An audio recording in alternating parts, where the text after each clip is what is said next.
Welcome in everyone to the week 4 of League of Legends on Star League. I'm Shen, and for the first time together, I'm here with beautiful Crow. How you doing, my man? Oh my god, I am so excited to be here. Great day to cast some great League of Legends. I'm happy to be in your co-pilot seat running through this series with you, and I'm excited to get into it.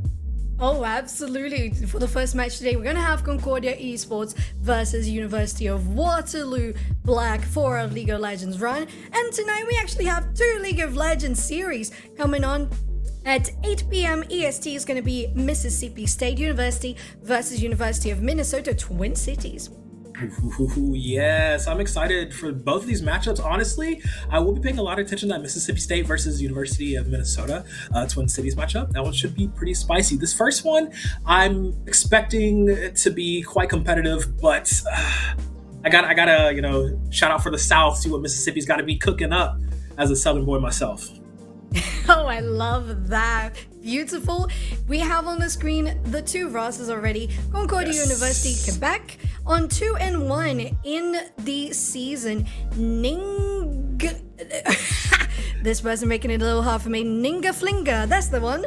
Yeah. Rectic, Oracle, Pat Keens, and Alfton. There we go. Alfton, yeah.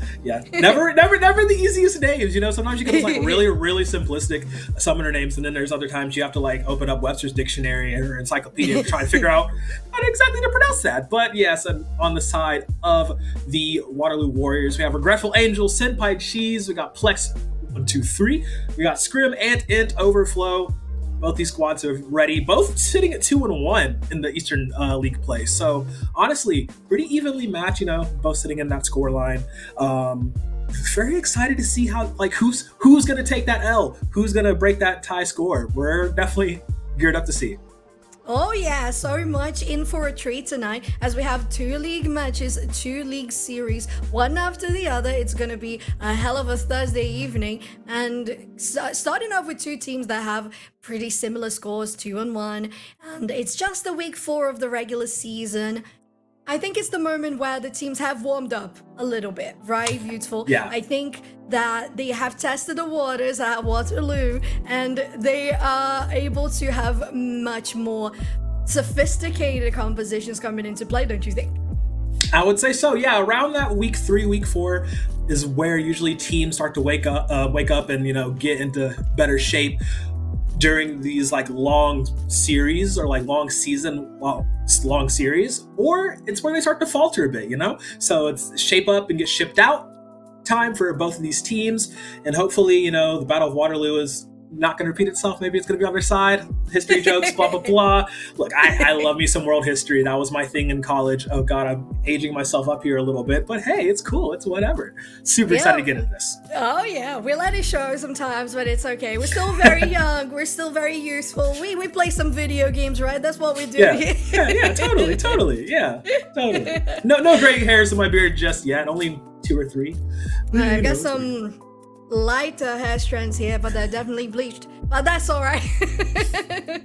We're getting that draft ready, and as I speak, we have it on the screen. University of Waterloo is going to be on the blue side and Concordia University on the red. Yes.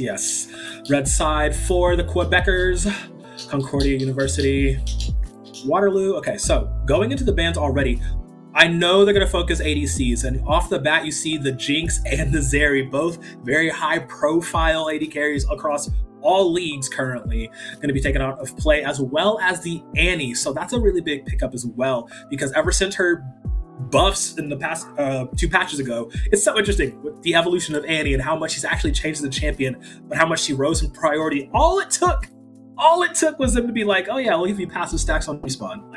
And she's immediately priority. Annie stonks go crazy, but they're going to take her off the table, as well as the J4, who has just been a stalwart. He could be the worst champion and people will still play him because of that concrete engage potential that he has. Oh yeah, and what you said about Annie's so true. I just pictured her going very zoom out to the base with the stacks and just having everything ready to blow things up. Have Tibbers getting everyone knocked down. The last ban is going to be potentially Thresh here, confirmed for Waterloo in our first ban round. And Concordia University is going to round theirs up right now. I think that it's always so clever to go for the bans in the first round for ADCs, for the junglers. Sometimes it's even nice to wait for deciding what you're going to do in the mid lane, waiting to see if you need to counter something in particular, and then you get it in the second round. But Jinx and Zeri, as you said, just incredibly good at scaling hyper carries that can just do so much in Summoner's Rift. Yeah, and it does show like where everybody's head's at. Like there are a considerable amount of good to great marksman players in this league. Like looking at the ranks of these players, we have Grandmaster, High Diamonds, Master players as well, all across the board. So definitely it's very skilled on these champions. The first lock-in, I was about to go down the little list of 80 carries that are really good right now. They're going to pick up the Caitlyn. So she's just high insurance. You know, with Caitlyn, you're going to get a very stable laning phase. Just push, hard shove. Great defensive option with her her caliber net as well as the traps. So just very solid. But Concordia, very smart, taking away the karma, not going to let them grab the combo. So very smart for them.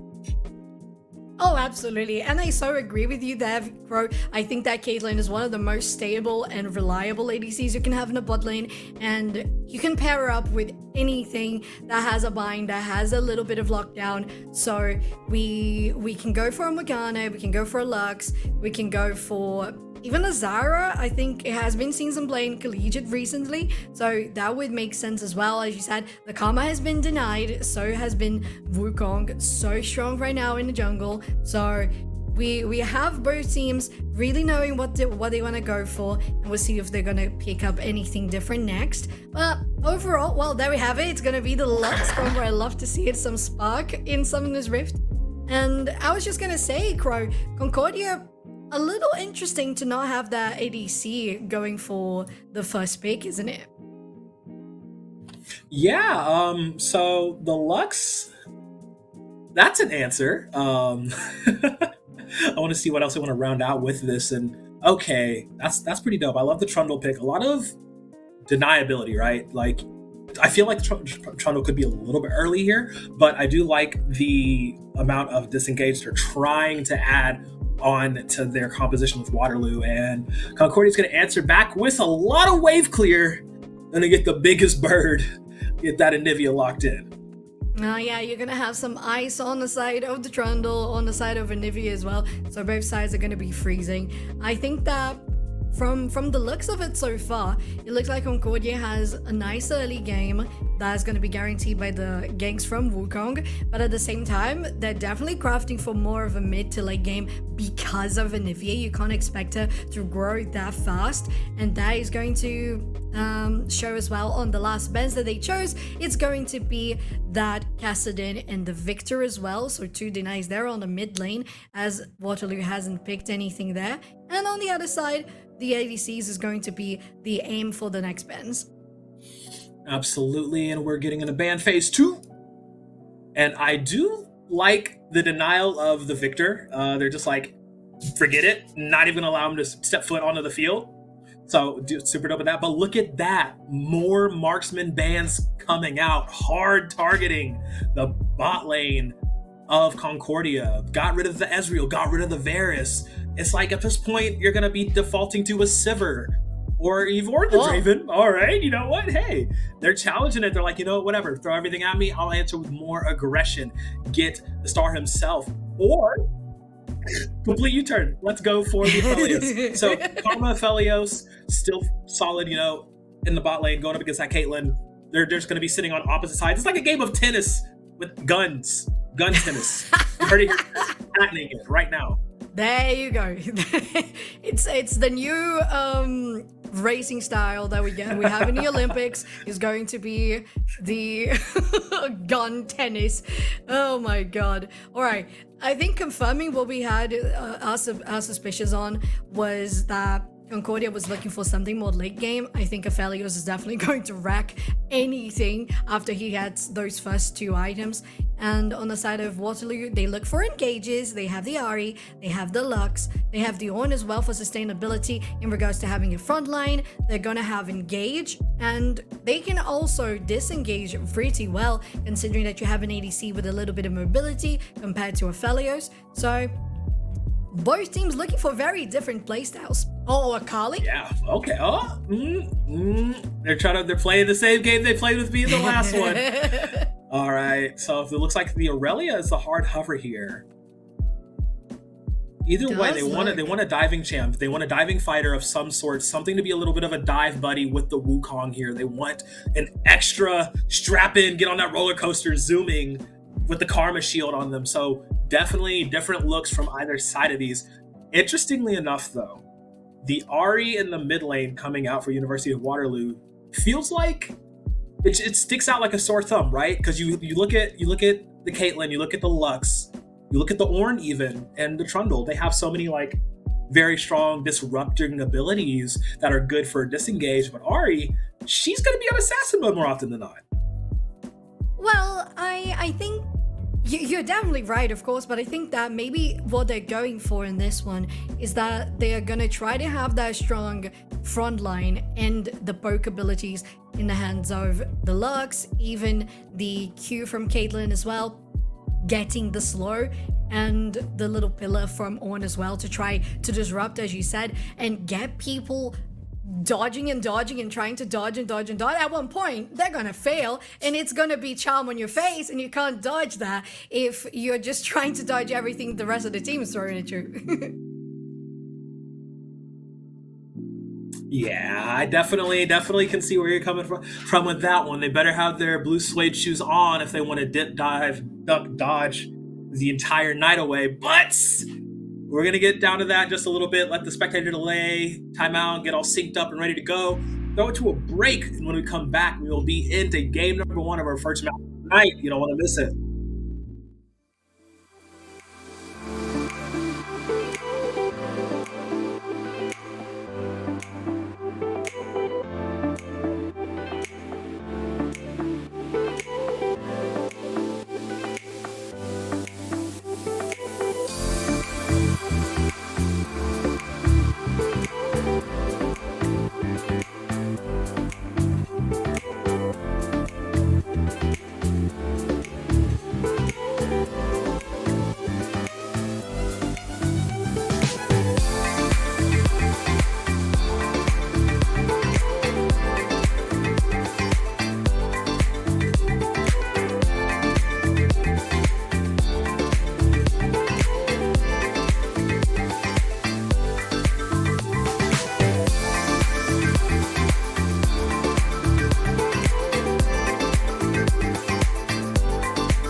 Welcome back. We're starting right here. So, Jen, beautiful grow. We're going for the first game of the evening. Concordia versus University of Waterloo. We have the draft already finished on the side of Waterloo.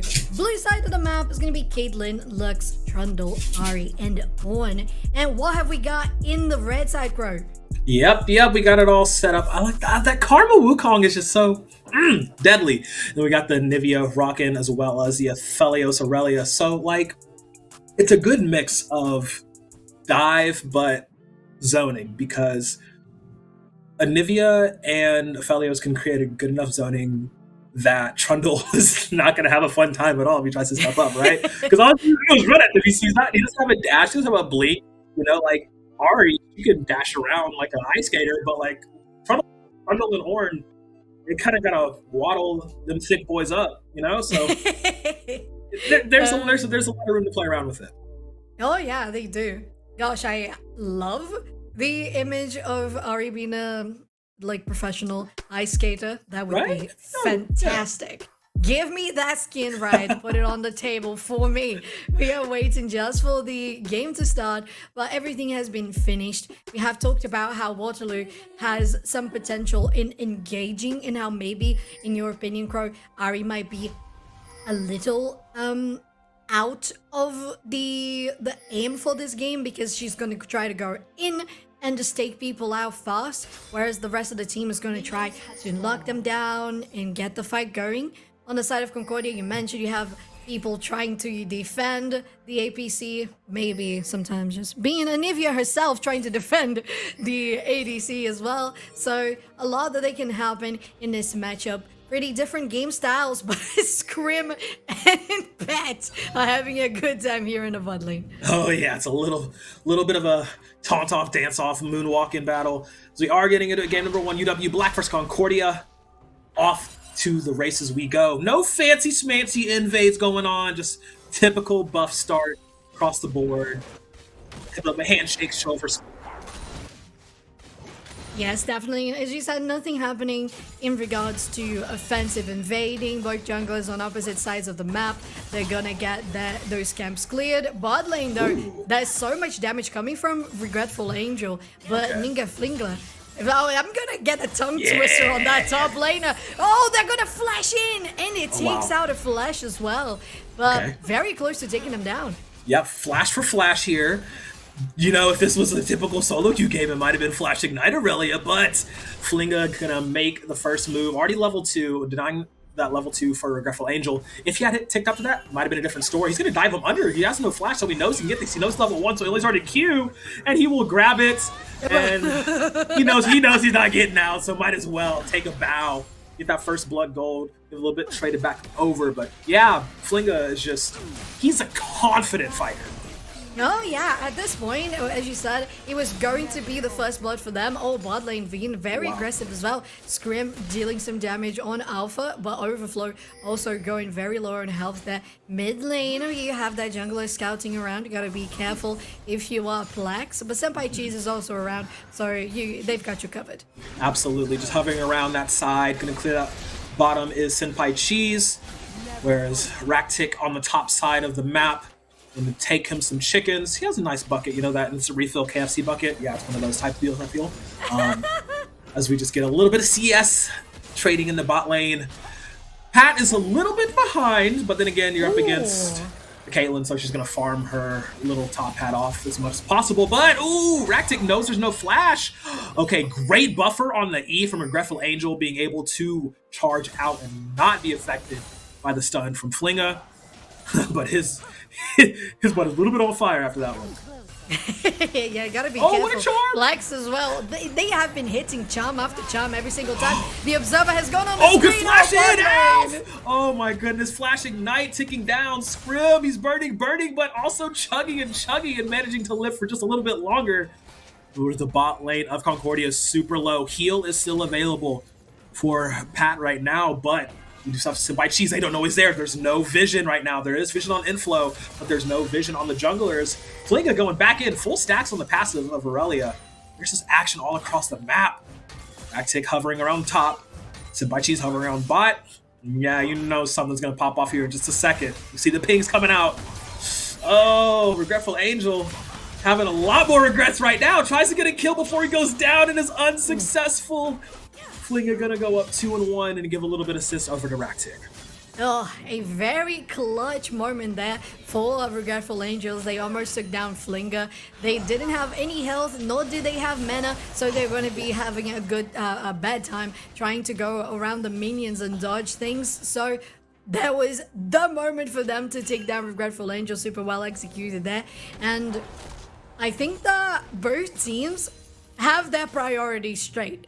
Yep. When you have University of Waterloo with all the wards on the bottom side of the river and Concordia with all the wards on the top side of the river, you know where these junglers are going. I think that's exactly what happened when we saw Senpai Cheese going in the bot lane. Concordia was immediately backing up because they knew something was going to happen. They knew because of talking with their teammates that there was something going on. The lack of vision on the jungler was definitely the sign that they were not going to be far away. They were going to be very close nearby. Absolutely, yeah. It does look like playing through top is the name of the game. Concordia getting Flinga ahead as much as possible. But the aggression shown from Patkins, from Alf, is just something. It ain't nothing to scoff at. But really good job, like we were talking about for the junglers, from Cheese hovering around that bot side, waiting for daring them almost to make something happen. And now it's a little bit of a reset. They are waiting in the traps. The Q will land.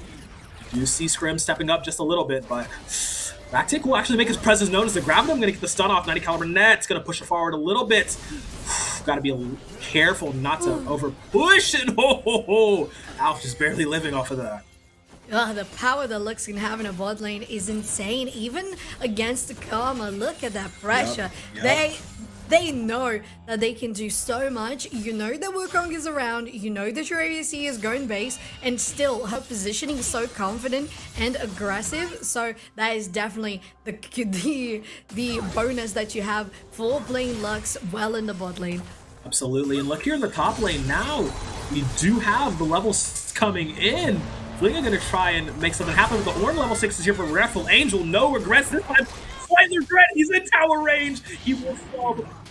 Be picked up by Senpai Cheese in the bot lane, though. The answer from Raktik says, all right, we'll give you the top lane this time. Then we're gonna take a dragon for a consolation prize.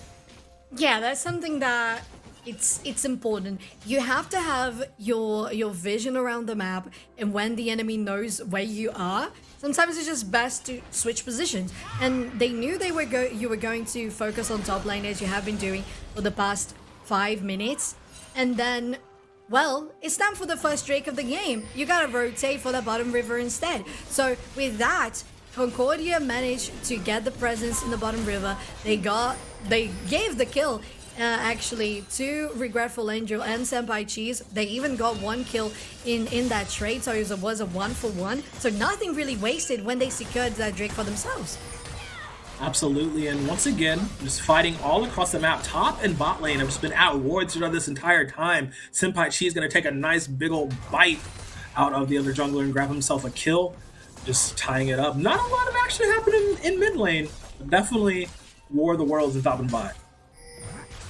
Yeah, Flinga super aggressive here, getting that push, getting those farm, and with that positioning, it's important because they have spotted Senpai Cheese on the bottom side, so they're safe to be there. Ari, though, is around the corner. They have vision in the pits, they have the Scuttle Crab, so they can't really do much, but they're still gonna go for it. Oh, they're going in Senpai Cheese? Yeah. Patkins, ooh, wait, we'll get a little bit of the red passive on, as we do have the back off now. Looking at mid lane here, Oracle gonna wall off Plex. Diving in, the ultimate is ready, has another charge of it. Once again, nobody died. That 0-0 stat lane all across the board in mid lane is making me a tad bit nervous. You look at everywhere else and there's just massive amounts of killings going on. 3-3 here, as Raktik and Oracle will move up, take Herald. In bot lane, they're still fighting. Yeah, once again, it just really goes to show that Concordia knows what they want to do. They have their priorities straight, as we mentioned earlier in the game. It just looks like they want to go for objectives, and it only makes sense. Wait, how did they miss that? That was an ulti from Flinga, That's but so they weird. missed it. It's gonna be an auto good flash, into it, but a Flinga! flash away from Flinga gets them going. But Wukong is around, gonna take that kill. Oh no, they don't! Oh, they're staggering it too much, but in the end, Flinga will finally get the kill under Regretful Angel. He held off for as long as he could, but that's the thing with Ornn. Once he gets tanky, it's harder to dive him. He can build those items in the in the lane with the passive, and it's just gonna get harder and harder to dive. But looking across there, oh my goodness, flashing from Scrim! You did it auto, my bro! He was out of range! Managing to live just barely because of the heal. Oh my goodness, they're sweating. The palms are sweaty, the fingers are hitting all the keys, but not quite confirming the kills. UW Black just barely getting out of a bad situation. Oh my, excuse me, Scrim. That was just a pixel out of range on that one.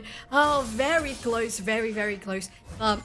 At the same time, I think UW has been having a look at the stage of the game overall, and they know that Concordia wants to scale.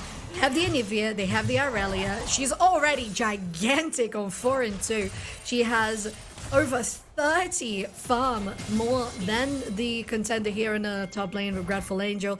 And with that, you're just going to allow Concordia to own the map, which is pretty funny. If they're going for a late game, how can you let them have the early game? Absolutely. Like you said it, right? You're looking at the leads across the board. It's night and day differences, right? You see the lead on the bottom side of the map for UW Black. You see the lead on the top side of the map for Concordia. And it's just, oh man. See, luckily, like we did say, Orange is going to get bigger, right? He's just going to get bigger as time goes on. But we do see the completed Blade of the Rune King on Ninga Flinga right now. So if he wants to leave lane at this point and start trying to make some advantages somewhere else, by all means, he is free to do so. As we do see once again, this bot lane so much focus down here. Senpai Cheese, they want to crack this open. But that is, again, the nature of any sort of Caitlyn lane, right? She's going to push, push, push, push. And it's up to Concordia to answer that in some form or fashion. And they have been doing a good job at answering that as well, because with the pressure on objectives, they're keeping UW at bay. Oh, and they're going to go for an engage here. Both junglers are around the bot side. But all the damage goes on Overflow, and even though they started the fight, they look to be falling a little behind. Okay. So, once again, the aggression has been staved off. Dragon number 2 is live right now. Into Overflow. Send out a little less than half. Trying to dissuade this dive on the Scrim here. Waiting for something to happen.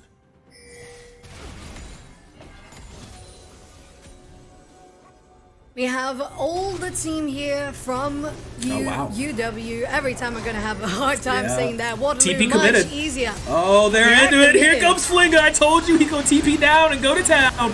Great binding here from Int Overflow, but it's not going to be enough damage to get all the kills in the barrel. It's a double picked up for Flinga. Scrim managed to pick up 1 and survive, but the Dragon number 2 will go the way of Concordia. 2 kills plus a Dragon. They'll be happy to take that.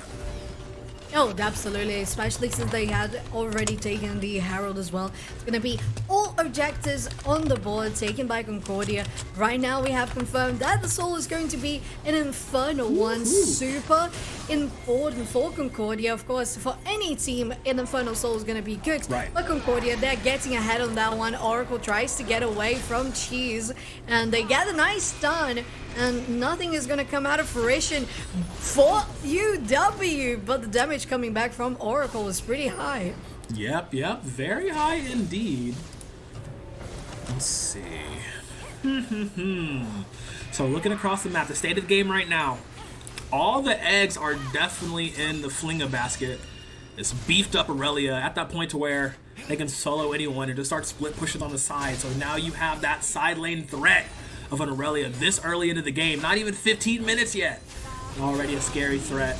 As here comes some aggression on the bot lane. Once again, in Overflow. I'm so sorry. Nice to know you. Goodbye. As they're going to spend everything they can to try and take them out. Speaking of spending everything they can here, Ninga Flinga's living for a while longer, but will be shut down. Senpai Cheese taking another bite. getting some more gold. That's a little bit of a scary Trundle now, sitting at 3-0-1 with that Sunderer.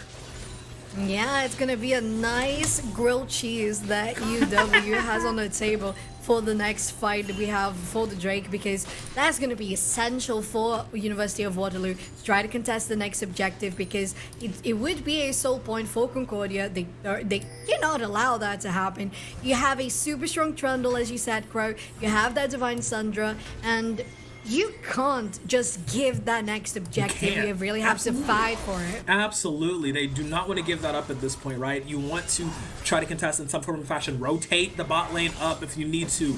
Get Oracle to play defense. Like, Concordia, Concordia really wants this as much as possible. And Flinga in between three. Alpha's here. The ultimate has been popped. The shield is enough to keep alive for a second, but great pickup. Plex finally on the board. 1-1-1. Oracle just now roaming over. Ractic in the back pocket as well. Cryo Bird looking for some more, but unfortunately will not grab nothing.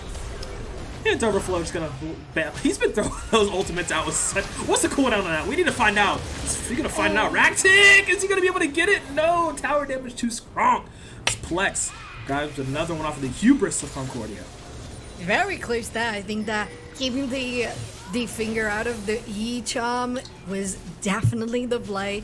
It was very close though, because when you see a Lux going in full combo on an Anivia, you just go in after and try to help that one. But they knew it was going to be a little too much HP to go across. Scrim, you're gonna be in trouble. Oh no! Whew. Already burned the net. Managing to dodge out on the Q from Oracle as well. Scrim heard what I was talking about, getting the blue suede shoes, staying alive. Boogie nights all night long on a Thursday. Managing to survive all that dive, and now Regretful Angel. I think this 1-2 switcheroo take his place here. I like that play. Get him on the top lane, try to get him some more farm, get him a little bit caught up. He's only 20 behind Flinga right now, but speaking of, walking straight into the waiting arms of Senpai Cheese and in Overflow. Oh, they're bringing everybody. They're throwing the whole table, but Flinga will take out Overflow before he goes down. Cheese now on a rampage. Every time this troll and this battle dancer see each other, it's immediate hands-on sight, and I absolutely love it. Oh yeah, that's what you expect from those two juggernauts, right? Flinga, every single time they get engaged, even if it's a 3v1, they take someone down with them. And I think that's the most important thing, because if you're playing solo, the only thing that the enemy team can get is one kill. If you can get one kill, you're definitely going to be ahead. You're definitely going to be on top, because just managing to get something out of an outnumbered fight, definitely pretty good. I think that it was also very good for University of Waterloo, because it was one kill that gives 3 kill participation. Kill participation for 3 players of the blue side, so that can be very, very helpful. The bind is going to land. Oh, he's caught. There's the bind. There's the whole laser coming out. Oracle has passive, but I doubt his team will be able to save his life. Senpai Cheese is unstoppable. Look at the kill share. The big problem with Concordia is 90% of the kills, 7 out of the 8 kills are all on Flinga. If he's not in the fight, they tend not to win, because the kill spread is a little bit better on the side of UW Black. I mean, yeah, Senpai Cheese has 5 of them, but you still have a few on Plex on this Ari, who's been able to land these really, really good charms. And now, at this moment, in this situation, you're down in Anivia. They're getting them boxed in, but remember, Regretful Angel has the ultimate good target selection. Flinga onto the backline, though, and that does a lot of damage. He managed to take out 2, and now the fight is still on. And Overflow trying to make something happen off the back on this Lux, but in the mix of all things is Ractic and Patkins pumping out all the damage. They're going to say, thanks for the leash. Oh my god, wait a minute. Excuse and me. Overflow gets the steal. Oh, the greatest Lux in Collegiate right here in Overflow. Oh my god. I cannot believe I allowed myself to blink. I was like, okay, this is just the secured Drake for Concordia. Right. And then I hear you and I'm like, wait, what did I miss? What did I miss? Because I knew that Lux didn't have their ultimate anymore. Right. So it was no final spark. It was on cooldown. How did they manage to do it? I cannot believe I'm never sleeping. Auto?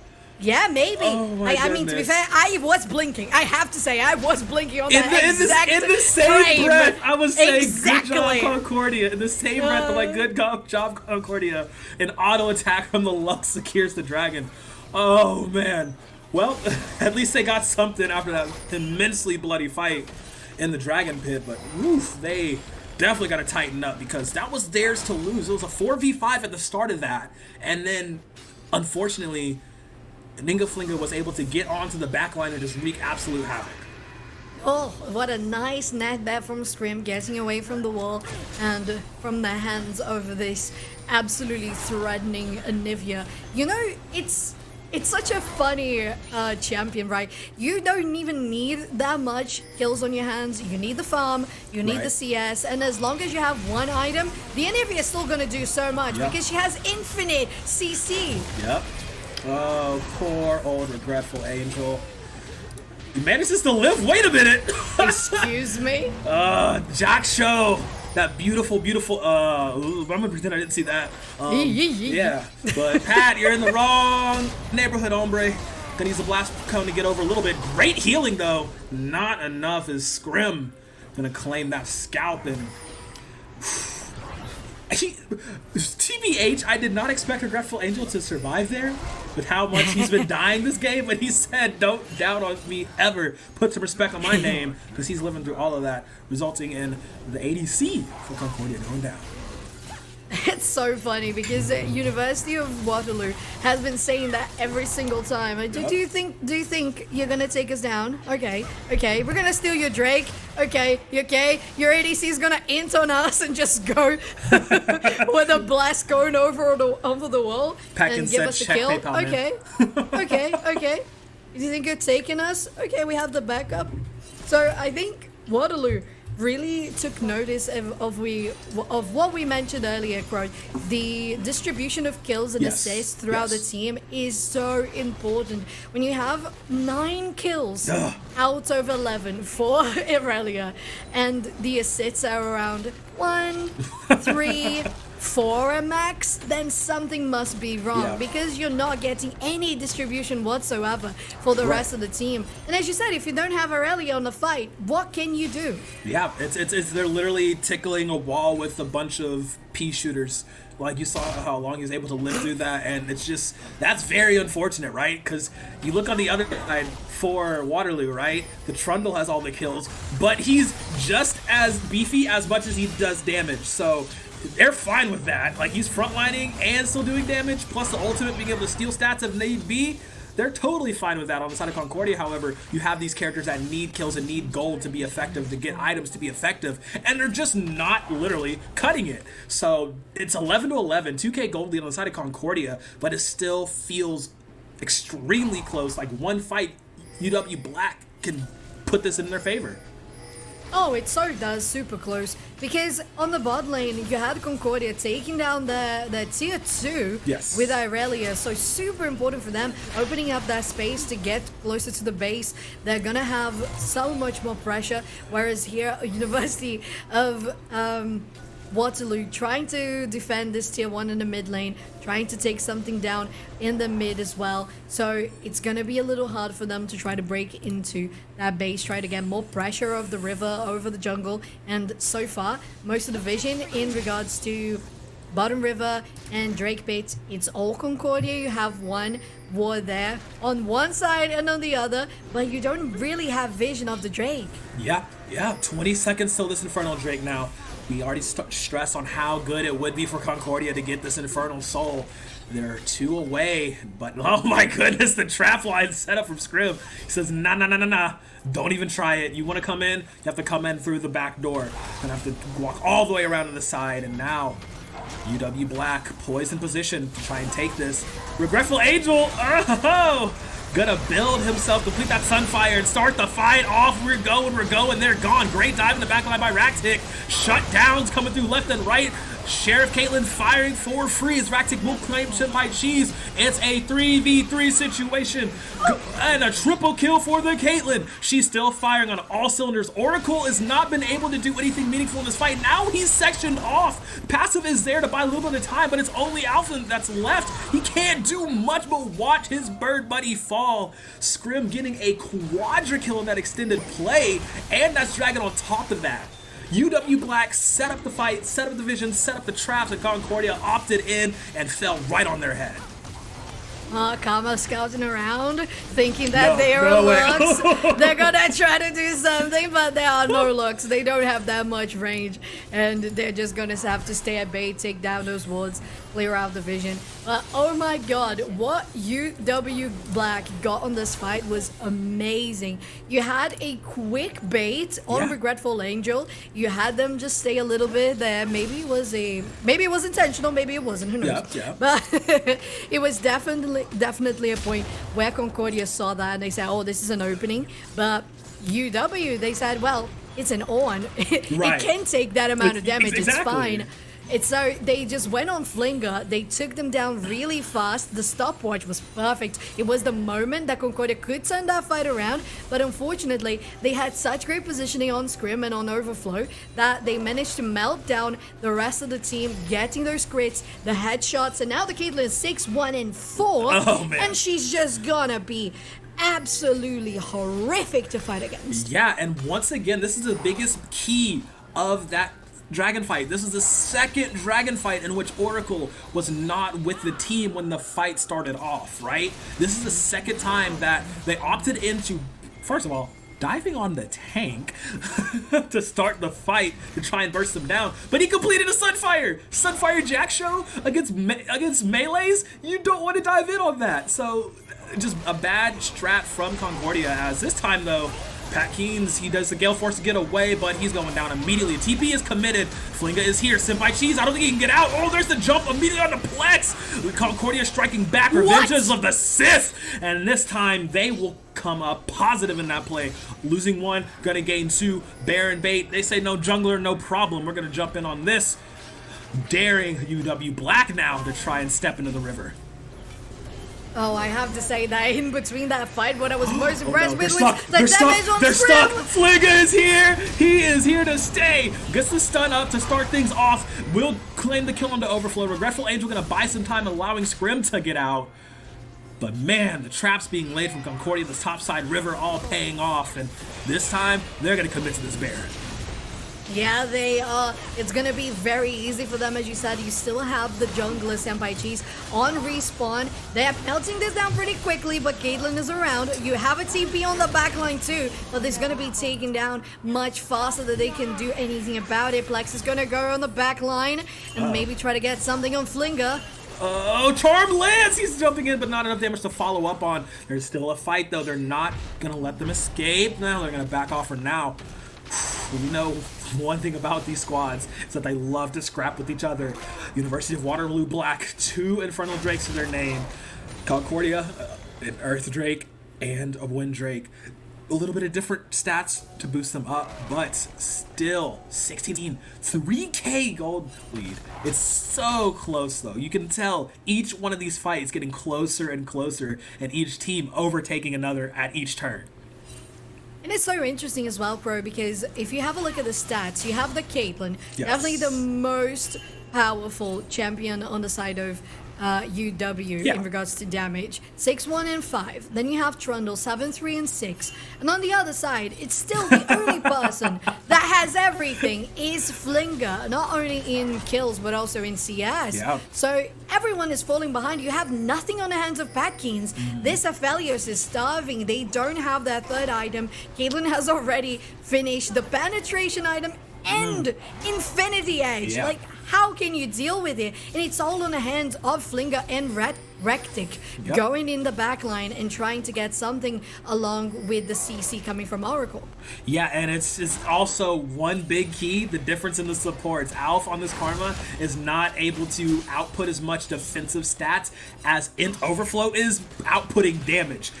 This is a quote-unquote support Lux. This is a damn... She went Ludens for her Mythic. She is not here. She went battle mage, full, like, that old meme, don't mess with the white mage. That is 100% in overflow right now. Has a dark seal to boost that up if they get kills or assists in the fights. So the damage output for UW Black is very well spread out. If Plex isn't able to get anything done, you know the Int Overflow is going to do some massive damage. And on Concordia, like we said, if Flinga does not get those assassinations off, if he's not able to dive into the back line, then they will struggle because Patkins and Oracle are just not able to set up shop and do enough damage here. Oh, Flinga trying to get something on Regretful Angel. The Cheese is around. They're baiting it out though. Okay, they're just gonna warn them out on this one. They have the Baron buff, so the minions are gonna be buffed. It's gonna be much harder for them to try to get them around, but at the same time, it was just a bait. You have everything on the side of Concordia to take this one down. It's going to be point for them, and they're stacking and stacking on Drakes, and if they get that soul, it's going to be huge. Oh wow, Raktik does get caught, will clone out. Shadow Clone Jutsu has to burn the ultimate and the flash, has R2 available if he tries, but she's a ranged attacker, my guy. It's not going to work like that. Plex going to get the kill. And now that's the jungler fell for Concordia. They got the dragon, didn't quite get all out. Now it looks like they're gonna push and take it down a few towers because Concordia does have the tower lead. That's how most of their gold lead has been raised because of the objectives they've been taking and not necessarily the fights, but this is an interesting fight to take. They're jumping straight on to the mid laner. Oracle has fallen, but that's a great ultimate from Patkins. Can he follow it up? Ow, flashes in. RQ Dunzo on the back line. Here comes Flinga to clean it all up. Gonna get himself a kill to start it off, and this is gonna be a delayed ace coming out from Concordia, striking back. The death timers are very long right now. There's a big wave that Flinga has been pushing in the top lane. He TD'd onto that. So this could potentially be game number 1 off of that play. I think this is definitely both inhibitors down here. I don't think it's going to be game, is it though? There's still Caitlyn and Lux on 10 seconds. Go to the top wave! What are they doing? Oh my god! Okay. No, it's definitely a takedown to inhibitors fight. Don't worry about it. That's okay. That's okay. Okay. Definitely super exciting, but still not too much in regards to committing for a push. But I agree with you. That was such an important fight for Concordia. I think that what Patkins did was the one thing that they could do, because at that point they couldn't really do much in regards to just auto attacking on the team fight. Then you land that ulti. That ulti, the amount of damage that dealt, and then the follow up and back fighting from Flinga. It's just amazing. So far, I think overall Concordia has really been showing that they have amazing map awareness. They saw that was something happening here. They sent Flinga to the top lane. They know that Flinga can still run fast enough to come back to the fight and help, and that's what they did. Yep, he's been full build for quite a while now. You look, Flinga 17, Oracle 17, the rest of their team is 15 and 13 respectively. These two are ahead, mostly Oracle just because of the CS and the participation he's been having, but Flinga has just been ahead because he's Big Flinga. He does these things, you know, get him the Gucci shades. The man is mad chilling, doing whatever, and creating such a massive lead, doing his best, the Shy cosplay, if you will, just being an absolute terror on the map, and you see how much he's been able to get them. 21-18. Good gold lead. Now the gold lead has ballooned. It's no longer just a 3,000 gold lead. It is exponentially increased, and UW Black on the back foot now. Baron spawning in 15 seconds. They're not even in a position to contest because they have 2 super minion waves coming their way. Looking for an answer here. They know they're able to get those fights if they start them uneven, if they get a pick, if they, you know, make a bait happen, get onto Regretful Angel. But now we're at that point in the game where that will not work as well as it has before, because now they have caught up in the items. You see Patkins is 3 items going towards that 4th. You see that Raktik does have a bunch more items and able to dive in and disrupt as much as possible. Bot lane, Flinga going in because they know they can do anything on a 1v1. They can even do a lot on... Oh, wow. They're going for it. Okay, they're going to try and take this Baron, burn it down as fast as possible to 4v4. Neither top lane are available. Oh, one of them does have TP, though. Ractic is in. Oh, no. We're looking like a steal. Who smite first? He got the Baron. Ractic gets the Baron. Early smite from Cheese. No spite chomp combo. Here comes the cleanup. Packings is there, but the 4v4 is not going the way that Concordia wants it to. The damage is still better for UW Black across the board. I say that, but now Packins has the rifle. He has the shots. He's popping him down. Gets himself a triple. Niga Fliga in the base holding it down for the 1v1 Regretful Angel. All the regrets in the world not allowing him to keep the base alive, and Concordia will finally take down game number 1 here at 34 minutes. They had great dominance, to be fair. They were ahead in gold, but overall, as I said, they had nice control over the map. They rotated super well all around, and Crow, I think that's a super deserved victory for them. And I think because of that turnaround on the Baron, just even if it wasn't because of the backdrop, you had Irelia there. So if you didn't have Irelia, you had the Baron. If you didn't have Baron, you had Irelia. So you were just good to go on all fronts, and it felt like that was the case on every single fight that they had going on Concordia's side. Yeah, and shout out to Ninga Flinga. Get that man a giant backpack, because he went Dora the Explorer all over this Waterloo lineup. Like, this man was literally everywhere, starting in top lane, just commanding the entire game. It starts with Ninga Flinga and it ends with Ninga Flinga. That's the name of this game number 1. But we're going to throw it to a quick break here, and we'll be back for game number 2 in the series. Can Waterloo turn it around, or is Concordia going to get that 2-0? Stay tuned to find out.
Welcome back to the second game of this evening, Shen and Beautiful Crow. We have seen this Concordia team.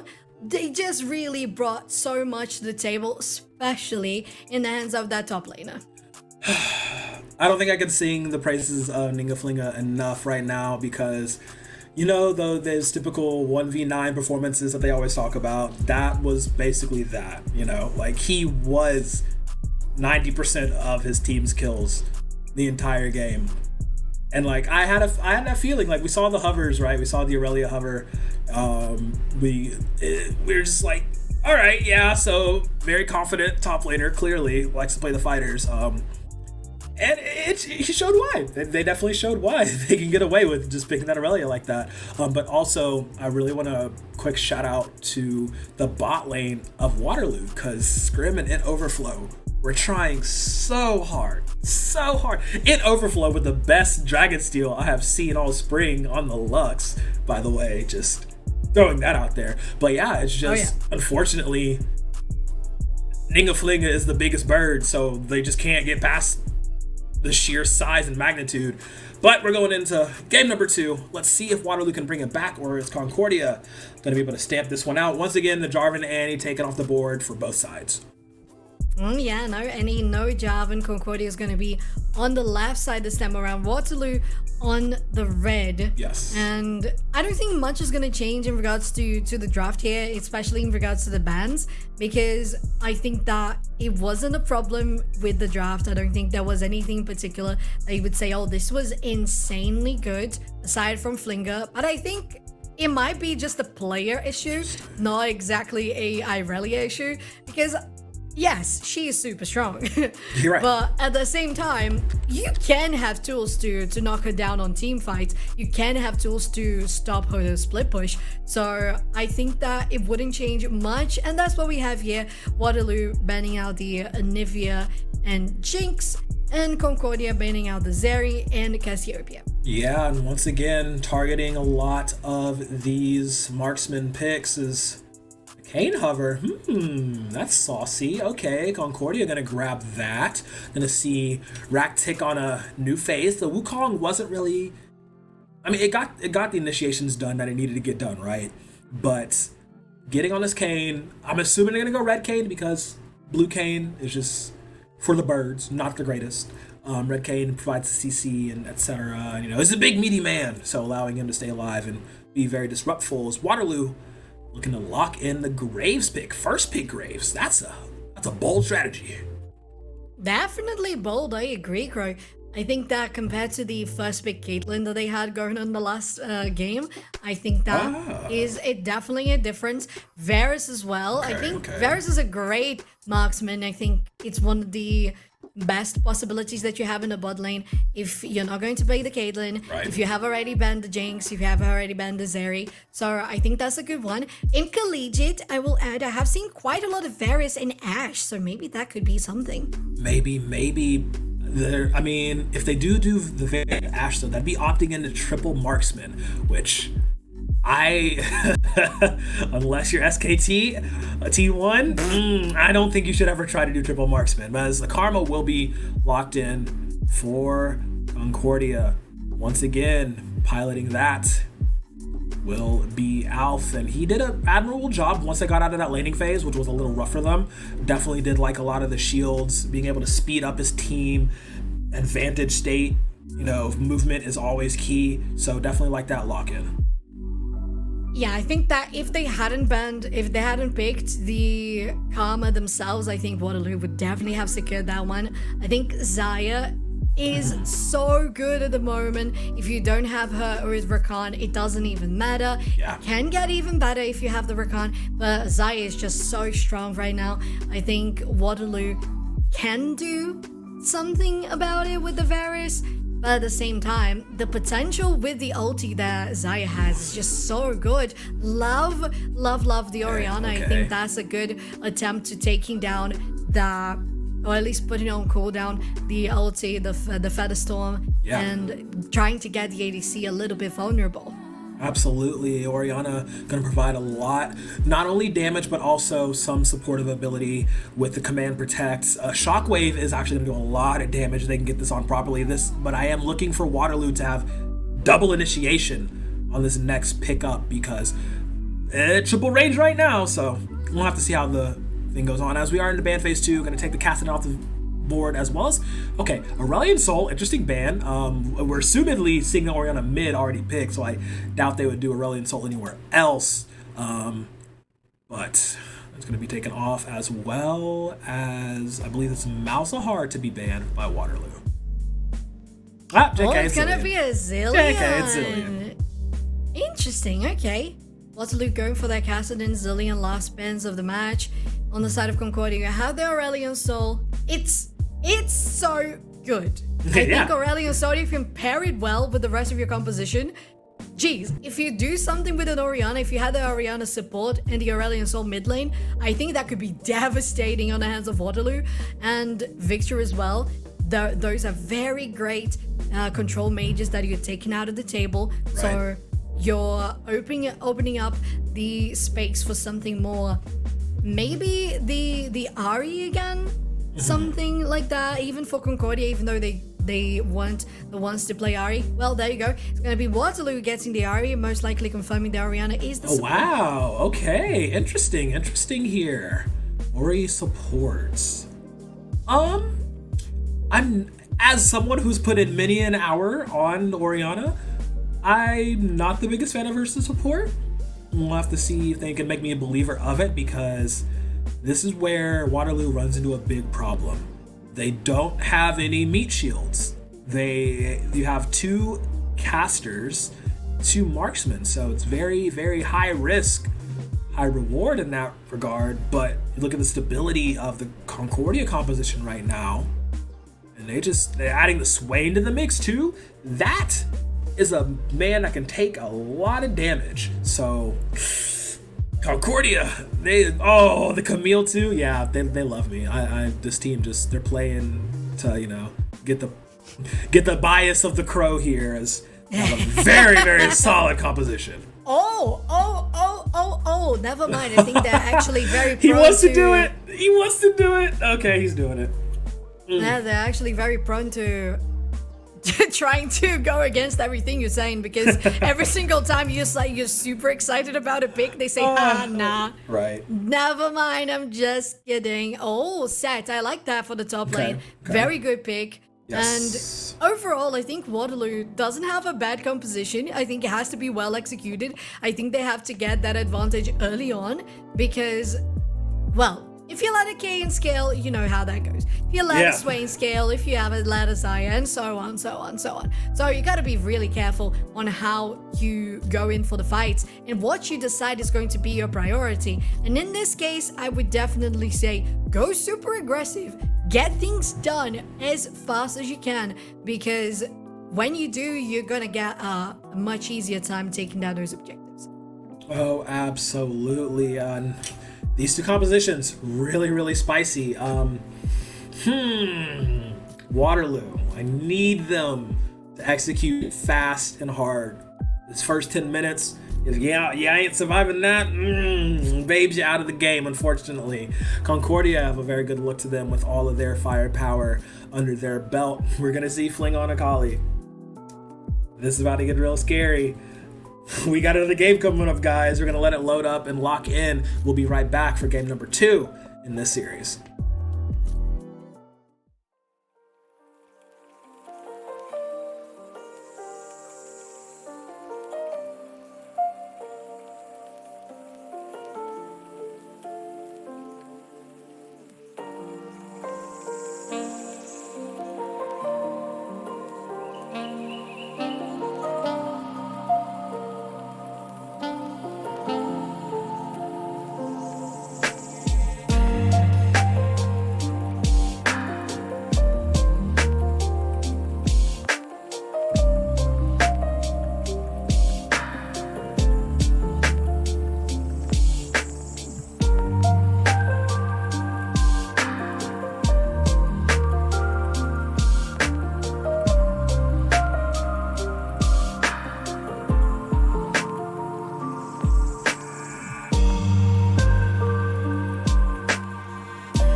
after that draft has been finished, so Shen and Grow, we have on the screen Concordia University on the blue side, University of Waterloo on the red, and we had been talking about Flinger on their top lane, right? Yes. And then they picked the Akali.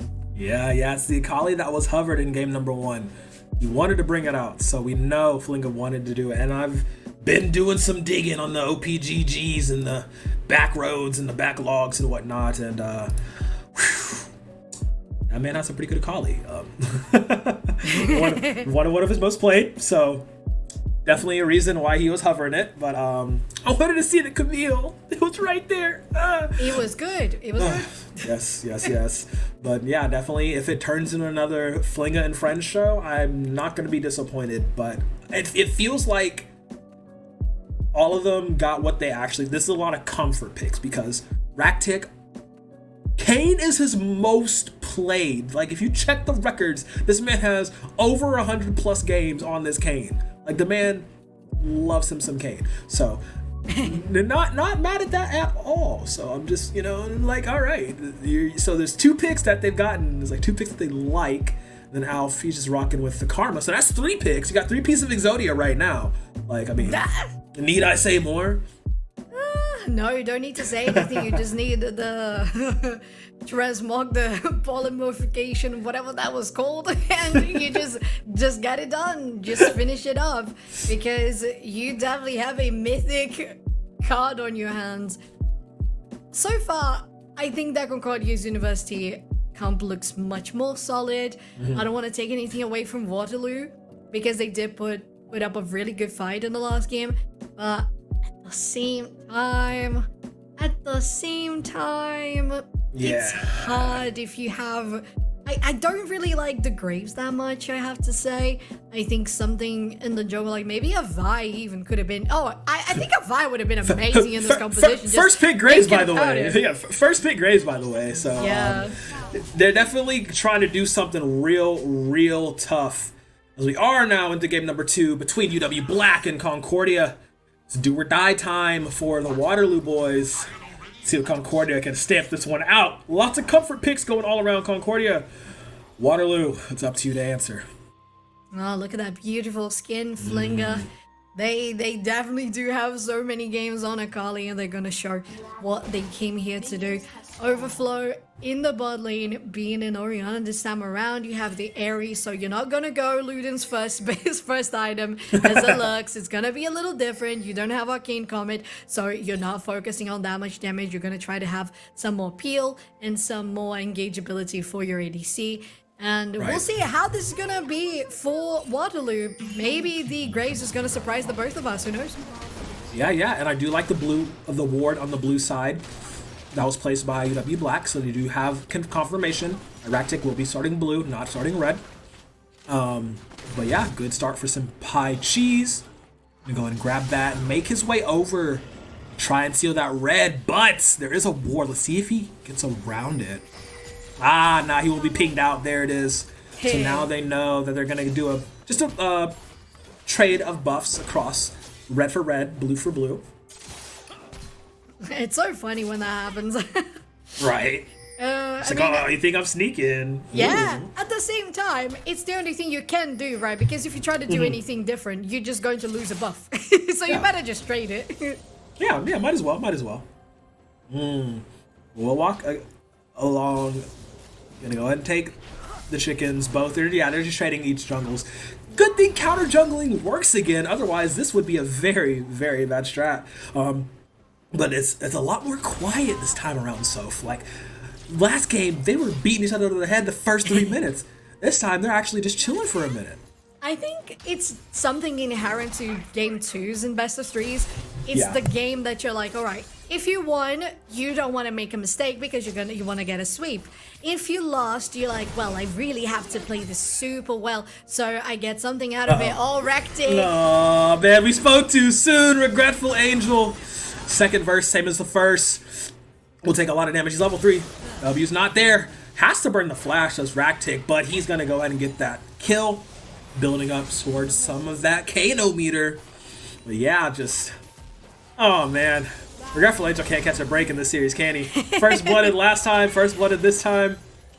Pour one out for my homie. Absent chat for Regretful Angel. Concordia really focusing on that top lane. But what's good about it is that they can get some nice presence there. Wow, that was insane. The perfect pull for Regretful Angel. That's what you get. Nobody first plus me twice in a row and gets away with it. We'll answer back. Oh my god. And Raktik was right there just to watch his buddy just get completely clapped, unfortunately. This is 1-to-1 trade now. UW Black gets something back.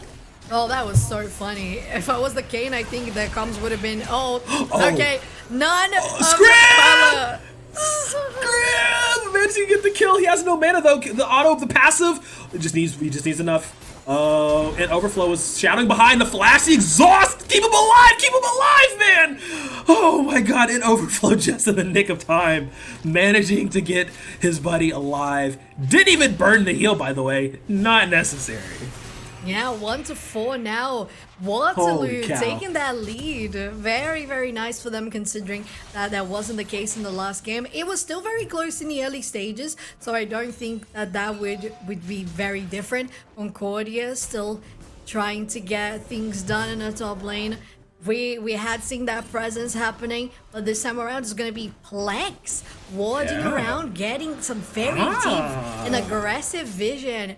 Very, very good considering that Raktik has been so proactive on the rest of the map. Absolutely. The adaptations being made in real time, as you see.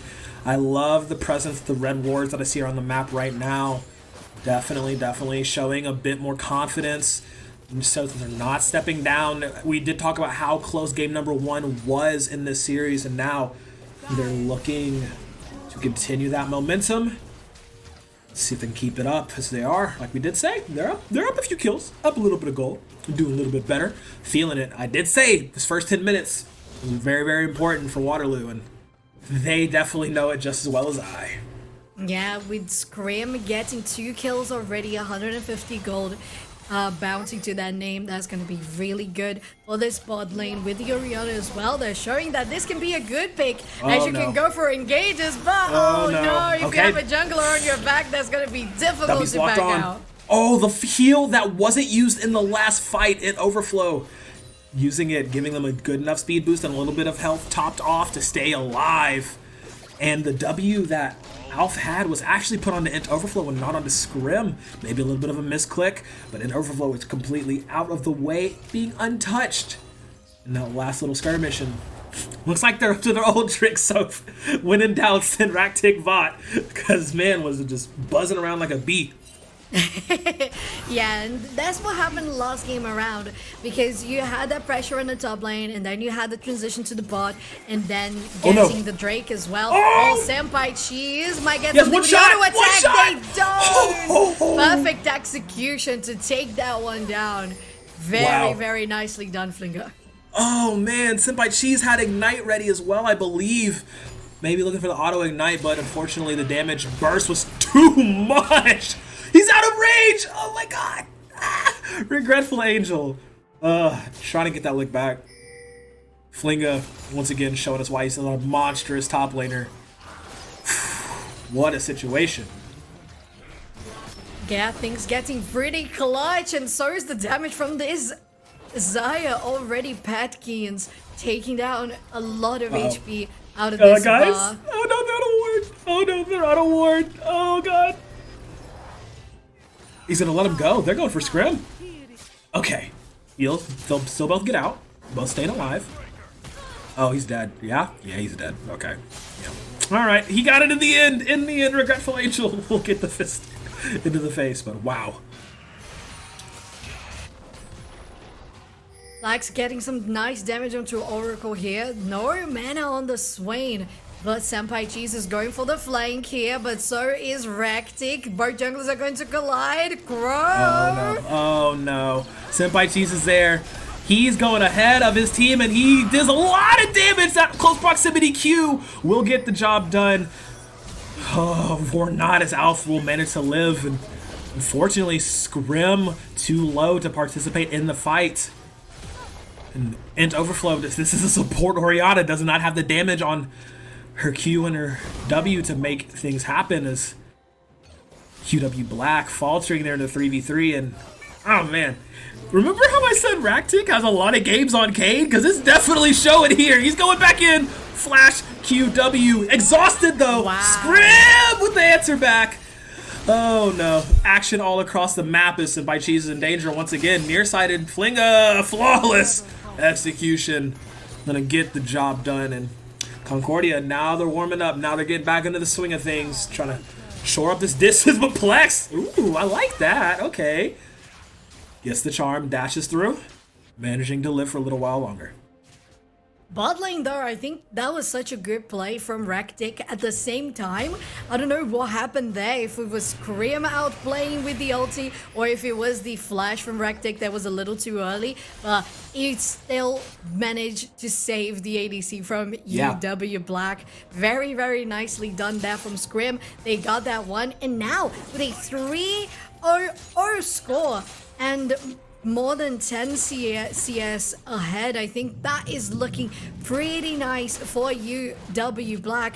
At the same time though, Concordia already has the first Drake of the game. We're still waiting. It's gonna be over 1.5 minutes for the next Drake. Is gonna be a counter-attack one. Very interesting. We haven't seen that in the past game whatsoever, so that's gonna be fun, whatever they can bring to the table with it.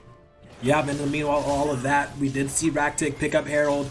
I'm assuming he wants to try and put it top to stave off a lot of this pressure that Regretful Angel is doing, who's having a much better game number 2 than game number 1, by the way.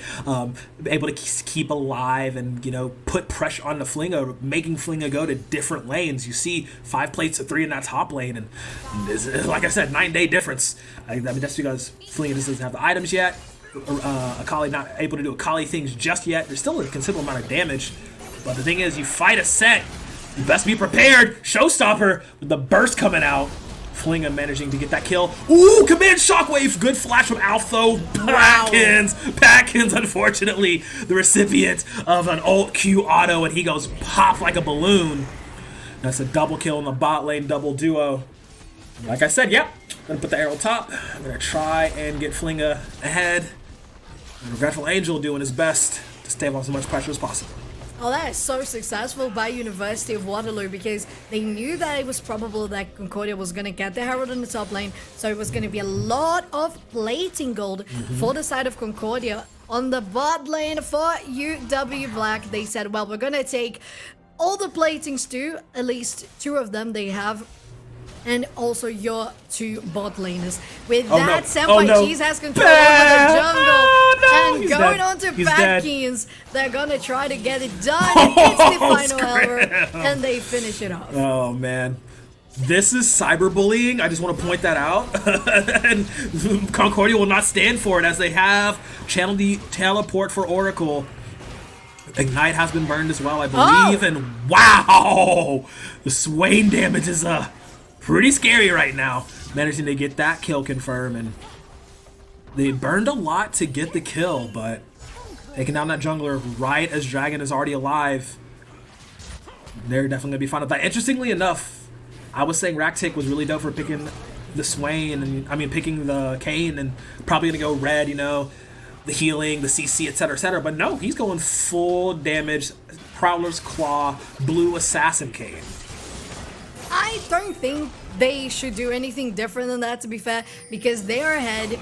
They know that there is only squishies on the other side. Nicely done. I thought it was going to be a perfect execution from Flinga, but Regretful Angel really showing the set has come to town and that they can do a lot for UW. Well done. Set released in the latest Legend of Runeterra card pack. Set doing well in solo queue and in competitive play.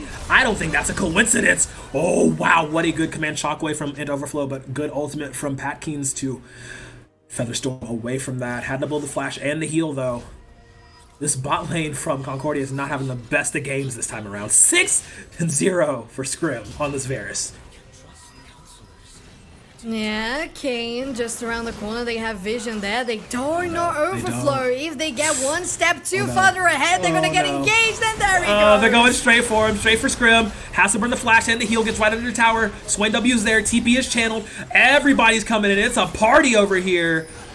Flex just to come relieve some of the pressure. And you see the rotation though immediately from Regretful Angel into the mid lane. He says, "Don't worry, bro. I got this covered." Wow, that was a very, very close situation. Almost bad for UW Black. Looking pretty bad for Concordia here. So by cheese. Just showed up in the mid lane.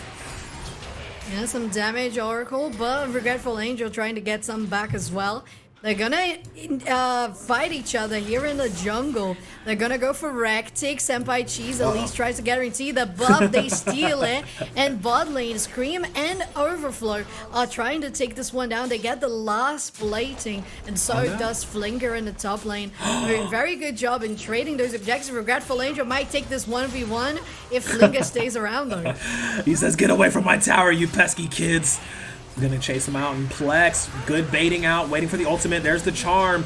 Oracle absorbing a lot, gets the root. Not able to heal up enough. Ult will tick away. Not able to get a burst off of it, but the ultimate still has charges on Plex, and he goes in and helps. It's Overflow. Take that kill. Gets aggressed on, diving under tower, right to the perfect charm. Plex staying alive for a little while longer. Has to burn the flash. Will get the credit. What Flinger, a though. clean charm. Oh my goodness. Flex. That was absolutely stunning. Oh, wow. Oh, I wish we could see a replay on that. Oh, wow.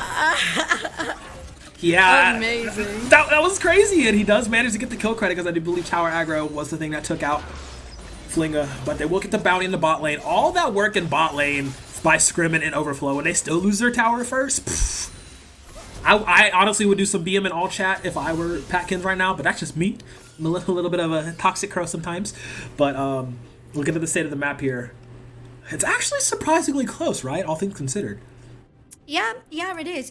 I think that Concordia is not that far behind because of the 2 Drakes that they had, because of the objective bounty that they just got in the bot lane. So they're really trying to stick around. They have played so well in the previous match, so I think that they have a lot to bring to the table still. You still have a Zaya on your team, you still have an Akali, you still have a Swain. The Kayn is definitely gonna fall behind because it's a blue Kayn, but it's still, they can do quite a lot if they can get into the fight and try to get the backline too. Yep. Okay, I do see pings going out around Herald number 2. Looks like they're trying to get that as the next objective focus. About a minute 20 before the 3rd dragon. It's Inferno Rift once again. Sophie been blessed for 2 Inferno Rifts back to back. Let's see what the play is going to be. You see a lot of hovering around that mid side. Looking at the top. 1v1. Assassin v Assassin. Missing the charm. Does land the Q and the E. But now, gonna go fight here for this Herald. Mostly pressure from Waterloo, but the rest of Concordia is joining around. It's gonna be a 4v4. Oh, Sherelle does making them speedy, but you don't want to jump in on a Swain. I guess Regretful Angel does because he's jumping in and gets himself 2 kills back to back. 4v3. Can they clean this up? Double kill for the Swain. You see the retreat set by Cheese. They're trying to get onto this Graves. Mafia Man's getting tackled down. Oh, the clip shield lets him live a little bit longer and Overflow. Keep him alive. Set by Cheese. Not able to get anything in return. You just hear Regretful Angel not able to get in and cause any damage. Flinga starting to pad them stats. Starting to get some more gold in the pocket. And on the bot side, though, Flex will manage to get a tower in the Fracar in the fray. Man, what a scrap. Yeah, really a lot happening here on these team fights. They were so close for Senpai G's to escape on this one. Oh, Regretful Angel might be trying to get something on Akali, but Patkins is doing the same for Plagues. You're not gonna get anything on these chickens. They're mine. Oh man, just get out of my jungle. I'm having a bad day. All right. Inferno Drake number 1 has spawned. Now, Plex has not been able to back. He's been running around bot lane, and bot side, the red jungle, has not been able to back yet. Sitting on a little bit of gold. There's the TP committed. They want this dragon. They're not going to get up to 3. Regretful Angel. Oh, man. Okay, building up that grip meter super high now. He can recover a good bit of health. There's the Shrelle is passive, or active rather, used. Ooh, the E lands on to Regretful Angel though. They're very low. Plex is gonna be the first one to fall, targeted out. Good ultimate by Senpai Cheese, not enough to take him down. Regretful Angel has to flash over the side. The team is split, the team is scattered. It did not go their way. They started the fight, they cannot finish it. Senpai Cheese living just a little bit. Auto empowered, will claim that kill, and now Senpai Cheese has fallen. It's up to Scrim. It's up to an overflow, which Regretful Angel still a little living. Oh, gonna use the ultimate to get in. Gore Drinker doesn't do anything. The shield, oh my god, he's alive! Will be felled. Dragon playing the 5th man. Oh, that's a very strong Varus. He can make something happen. If he gets the right hits off, and overflow is there too. They're keeping him busy. The TP has been channeled. We have Plex coming in. Scrim still living for a little bit. Here comes Plex making the hero play. Gonna get 1 kill down, and the dragon still goes the way of Concordia. But UW Black will clean up every single kill thereafter, getting a double. Scrim managing to live through all of that, says, all right, that's fine. We'll give you guys a dragon. We're gonna take some scalps and possibly this herald as a consolation prize. Concordia, really nice job there, taking that one down. Oracle getting the final hit, securing the Drake. It's soul point for them, and that's gonna be huge if they get to the actual Infernal Soul, because the damage that they are lacking is gonna be made up by the buff on the side of University of Waterloo. I think they were also amazing on just stalling, getting the enemy team wait, not do the damage on the Drake, and then you still had time for your mid laner to spawn, get the TP, go in and take everything down in that team fight. Although they lost the Drake, it's still very nice for University of Waterloo, but the trade back from Concordia was just as good. Yeah, it was actually disrespectful how long Regretful Angel and Scrim lived in that last fight. Like, completely ridiculous. They should have been taken out immediately as soon as they showed up on the screen. But that's the threat. This 8-1-3 Varus now. Oh my goodness. This is why they banned it away in game number 1. So this is why they were like, let's not give this man Varus. Scrim showing up big time when necessary. Yes, it's very unfortunate they didn't get Dragon number 3, thus putting Concordia on Soul Point like we said, but they were able to get a lot off of it. The Herald's actually in the pocket of overflow, so I'm interested to see on where they're deciding to put this, on what lanes they're trying to prioritize to push. Yeah, right now you have Regretful Angel coming back to that natural habitat, that back to the top lane. That turret is very close to being taken down on the side of Concordia. They're still trying to get things around the map. Akali is going to go on that 1v1 against Blacks, and so far they have been doing really, really nicely, especially with the Proto Bout, especially with that 6 stacks on the Dark Seal, whereas Black still has 3. So there's a lot that can be done. Oh, close there. They're going to go in. Oh, the Zonias. Okay, stopwatches burn. Flawless execution, he flashed in! Oh my god! Oh my god! Flash for flash! Plex, you better land those auto attacks and those skill shots. Managing to live for a little while longer. Man, Plex and Flinga have been at each other's throat this entire game, trying to outstyle each other. It's been working out a little bit better for Flinga. As you see the stat score, you see the stat line. But Plex, no slouch when it comes to movement on this Ahri. Yeah, they are ice skating. That's what they do. They just go around the map and it looks gracious and wonderful like an Ahri is supposed to. At the same time, you have Overflow on the Orianna, so you're not only going to have that mobility, you're also going to have a sphere with you, and the shockwave might be coming soon after, so you got to be very careful with that, because if you had the collateral damage from Senpai Cheese as well, alongside getting picked by Regretful Angel, that can be so much damage onto you, especially those final arrows by Scrim to take you down. So a lot that UW can do in these team fights. Again, there's a lot of conversion in regards to gold for those kills and assists, so really, really well. Concordia, though, they have that soul point is just ahead of them. Yeah, definitely. A minute 19 until the last dragon possibly spawning. They haven't put down the Herald. It's going to expire in a few seconds. I hope they know where they want to put that, because they have not been able to get ahead of the blue side on River. And even though they have a decent amount of wave clear, Concordia also can return that. Oh, the ultimate actually landing here. Are they going to go into Pat Kings? making him burn the ult. So 2 major ultimates down, 50 seconds until this dragon, and now you see Concordia with the inside track. The vision is not quite there for UW Black.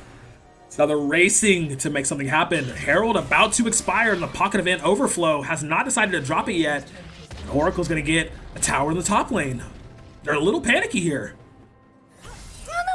They are. Oracle still has the TP, so I think that's pretty fine. You still have 30 seconds to go. They're going to have to drop the Herald in the mid lane. That's going to grab some attention from the Drake area, but at the same time, I think it's still going to hit, and it's going to be massive opening here in the mid lane. Oh no, Senpai, jeez. We're good. We're good. Everything's fine. It's not fine. I lied. I'm a liar, Soph. I'm so sorry. Here comes Oracle on the backline. A perfect pull in. He is charged and ready to go. Senpai Cheese will fall. Woo, managed to take someone with him, but Scrim will die as well, as it's all up to Regretful Angel. Trying to make something happen. That's a big boy. Set does a lot of damage and a lot of healing. But unfortunately, it's not enough. And hey, that looks like Soul on the menu for me if I'm Concordia. Oh yeah, but no, what's go with yeah, they're tipping in, but Black's just tipping into Flinga, and an ace is gonna seal the deal for Concordia as they take the Infernal Soul. 5 seconds for the support to come back, 7 for the ADC, no TPs available. It's gonna be the first Infernal Soul, and did they get the Infernal Soul the last game? I forgot. I don't even remember who got Soul last game, I'm gonna be honest. Did they even get it? I think they were contesting for it. Yeah, I don't know if anybody actually got it last game. That's the crazy thing. We'll have to check that back in the VODs, but Concordia flipping that fight. What a flank by Oracle. This is what I was talking about, that Swain, that big beefy boy. Once he gets some items under him, like he's able to do things. You just have to buy him some time, and they bought a lot of time there, and just jumping into the backside of the mid lane. Senpai Cheese jumped the gun just a tad bit, and all of it just got turned on their head, as that will result in the soul for Concordia. Yeah, that is so important for them as well. I think Flinga already powerful. With the soul now, it's going to be insane. Even if you didn't have that much damage on Patkins, you're going to be doing a lot more now with the soul, because you're Azaya. It's going to stack up. They have finished 2 items here. You know that the Varus has already finished 3 items, including Azonia's. So that is going to be something that your top laner has to focus on. That's what they have been doing. They have been going on Plax, they have been going on Scrim, and it has been working so well for Concordia. So they have to keep it up, because it's time for them to turn it around if you want to take it to a sweep. Yeah, this is the time. It is do or die. Look at all of that blue vision, that delicious blue warding going on top side by Concordia. They have made it apparent that they want to keep eyes around Baron as much as possible, because they know that, 3k gold lead deficit, wham, we can take Baron whenever we want. We challenge you to try, as we're just waiting for Patkins to get back in this game. Has a Gale Force, has Navori, can do a considerable amount of damage if he's untouched, but the real focus all once again on Flinga. Once again, so much damage. Oh, wow! Nice. Can't forget about Scrim's damage, apparently. Yeah, and Black's nailing those charms as well. Really nicely done, setting up for the rest of the team. And as we said, Scrim has the 3 completed items. The Zonius is back from cooldown, and maybe they're gonna get something here. The charm is gonna miss, but Regretful Angel and Flinga are keeping each other occupied. Yeah. They both have TP. No, I lie, only Flinga does. So that means that might be very dangerous for University of Waterloo. Oh, he's gotta stop the back. He has to stop the back. He's looking for... Wow, Flinga will actually get it off, and there's the TP you were talking about. Oh, and Overflow and Scrim are in danger here. They're going straight for him. He lands. He's going in. He's following in. Completely deletes it. Overflow managed to get an ult off, but it does not do enough damage to kill. Heal wasn't even able to be popped, and It's a 5v4 and they're chasing upwards. It looks like they're making that beeline toward Dragon. Look at see, this is where the lack of vision is coming to bite them in the butt. This is where it's coming to be the detriment of UW Black, as all eyes are on Concordia. A Regretful Angel gets a perfect ultimate in the back line and gets himself a double with the big haymakers. Staying alive is Grim, and Senpai Cheese this time managing to live and get a kill. Poor Pat Keen's not having a good game this time around. And just like that, it was a 2 for 3. Baron dissuaded once again. UW Black showing that they are still in this game regardless of Dragon Soul status. I was sure that Pat Kings was going to take everyone down on that fight. Yeah. After it was started, I knew that Zaya was going to knock them down. And then all of a sudden, Senpai Chi said, nah. My gun hits harder than yours. And that's when they knew that the feathers were just going to scratch them. And poor Zaya that had just flashed forward was going to be taken down. Yeah, the hero play was not to be made, unfortunately. And I mean, hey, flash for the damage, right? Flash for the damage. Yeah, flash for damage. Always, you know, you just got to assert dominance. And Senpai Cheese with that collector definitely asserted some dominance. Oh, yeah. Eclipse as well? Yeah, he's gonna be doing big boy damage. Oh, yeah. The man got enough guns. Looking like a Bass Pro Shops walking at you menacingly. As we are set back to a neutral state. Just now establishing vision, clearing out. Good job by Waterloo Black. They talked about how hard they want this game number 3, and it's looking to be the case. Oh, God, they're sticking together as 5. This could be a good thing and a bad thing if they get caught. One good W from Raktik, one good pull from Oracle. Could be really bad, and they're leaving themselves wide open in the mid lane as I think Concordia smelled the bait. Yeah, very nicely done by Concordia there, recognizing that it was not going to be a Baron call. It was time to push for these inhibitors, push for the inner turrets, and Oracle split pushing with the Infernal Soul. The damage from the rest of the team splitting in the mid lane really helped there. They took down that one. Lot of damage on the inner turrets too. So very nicely done. Flinger doesn't have TP this time around. It's going to be Regretful Angel on the upper hand, and Plex as well. So you got to be careful with those. There's still 30 seconds, but it is an Elder Drake, so it's going to be a hell of a fight when it happens. Oh, man. So if I didn't think we'd get to this part, ironically enough, last game went to 34, 36 minutes. We didn't get Elder because they were still trying to stack for Soul. So, yeah, we did get a Soul. Oh, man. Okay, so Elder is the name of the game here. Oh, wow. Oh, wow. This is scary. Their ultimate just came back up for Scrim. So we can potentially get that Varus tether. Regretful Angel taking a lot of damage. They're completely gated off from entry now.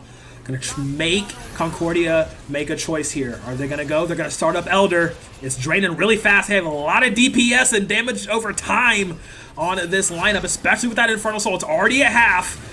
UW Black trying to force their way in. Oh no, if they let that go down, it's all over. Curtain call will be secured by Raktik, and now this is where it gets real scary. Flinga's into the back line. He can do so much damage so fast.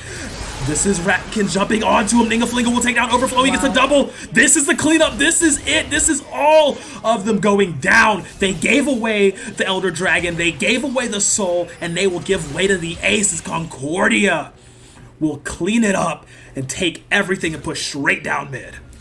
Oh, are they though? Okay, I really want them to do it. Don't you split around. Just take this. Stay together. Please, just take this. Okay, please. Oh my goodness. I wish they were just pushing really hard on this one. It looks like they're gonna go for Baron. They're pinging for it. It's okay. I respect it. They want to go safe rather than sorry. There he goes. There's the thumb up. The thumbs up. That's fine. All right. Oh my god. But I think that it was one thing that we had predicted. The composition for Concordia was so much stronger on the late game, on those team fights. Once you had the Akali insanely online, Oracle on the Swain, there was nothing that they could do. You had Pat Keen's solely dealing damage on the Elder Drake, and you were gonna take it down because you had Raktik with the smite. And you just zoned the squad from UW Black all the way out of the river. You had control over the vision, you had control over the area in manpower, and that's what they did, and it worked so well. So I think with the Baron buff now, with the Elder buff, all together, they have to push for an ace, because this is going to be a sweep. Oh, deep TP in the back line from Flinga. We don't see Regretful Angel there. He gets immediately popped, though. Let's see how long they can survive. Scrim has to live. He has popped the Zodius, but he's in danger. Boy is in danger. Will get clapped up by Oracle. And yeah, the Elder is too strong. Elder buff so strong.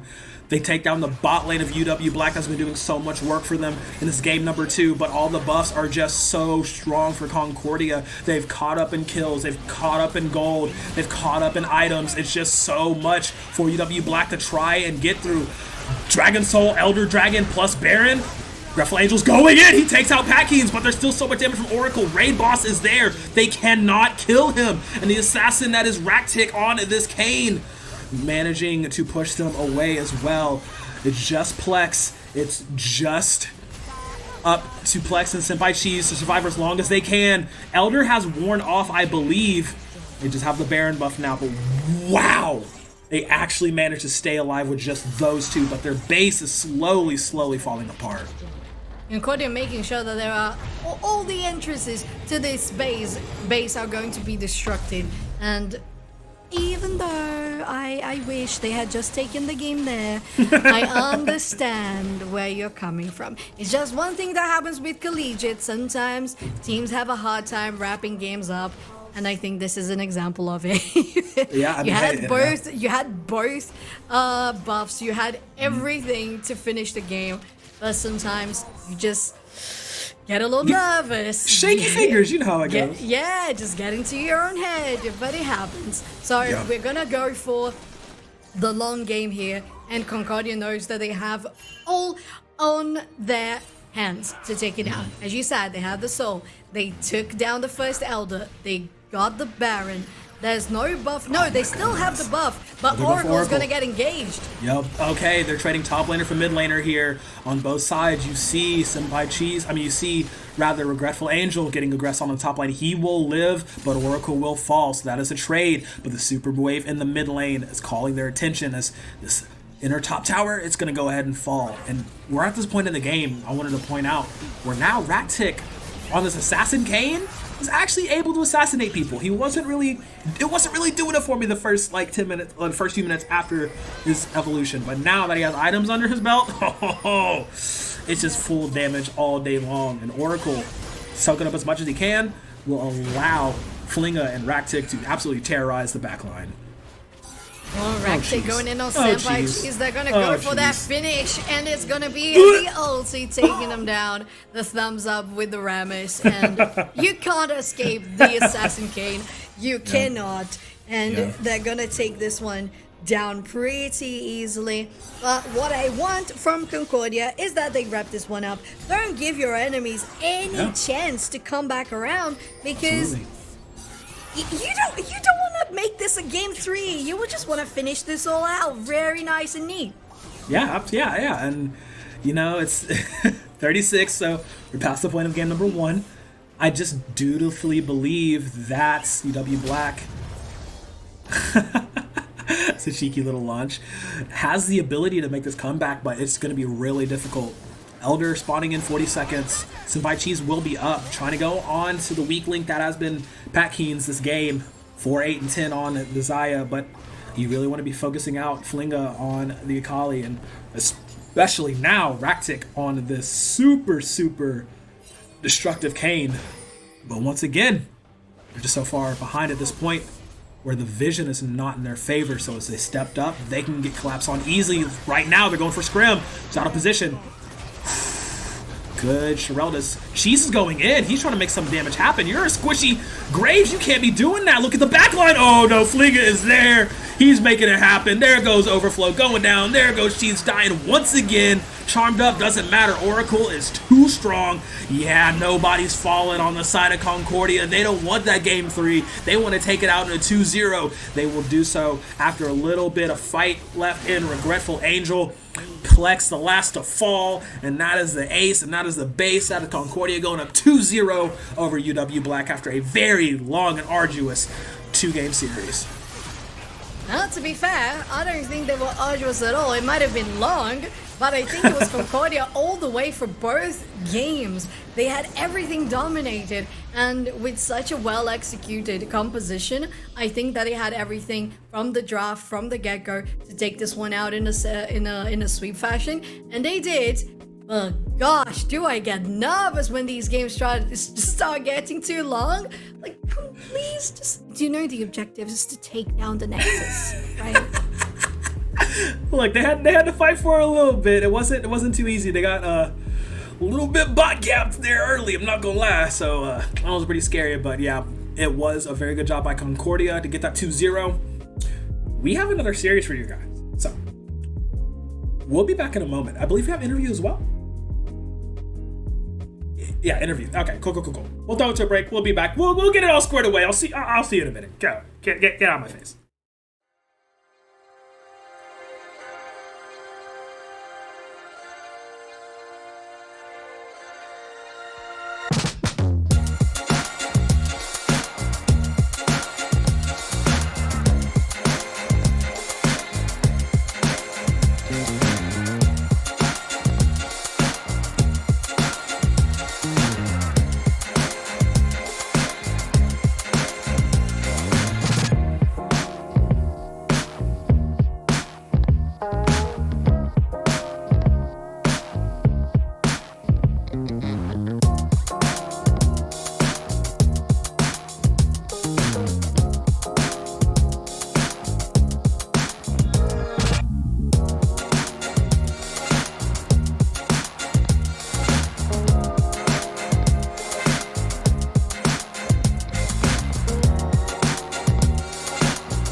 Welcome back, everyone. Rewind. We're good. Welcome back, everyone. We are bringing back Pat Keynes, the ADC for Concordia, the one team that beat University of Waterloo. Welcome in. How are you doing tonight? Hello. I'm doing good, Just came off a win. Yeah, absolutely. You guys had a very nice draft coming up from the start for Game 1 and Game 2. Did you guys have any trouble going over that?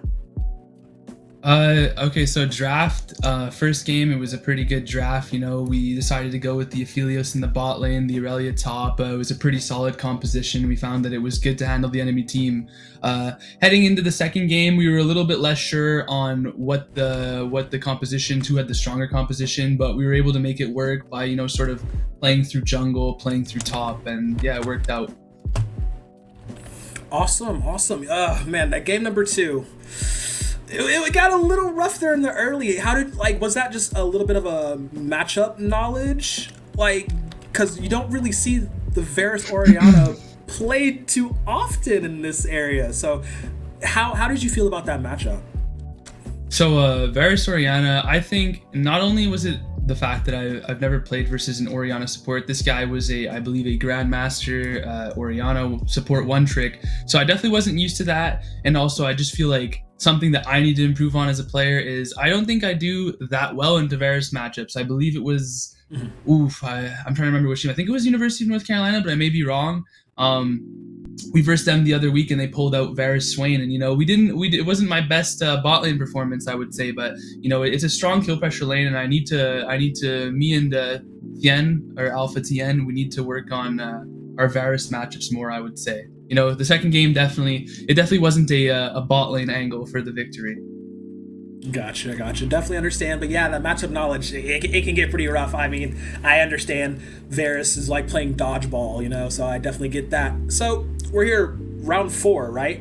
how's the team feeling? Like, how's the morale? What's the levels like? You know, how are y'all meshing together? Are y'all warmed up? You know, shoulders good to go? How are y'all feeling as a squad?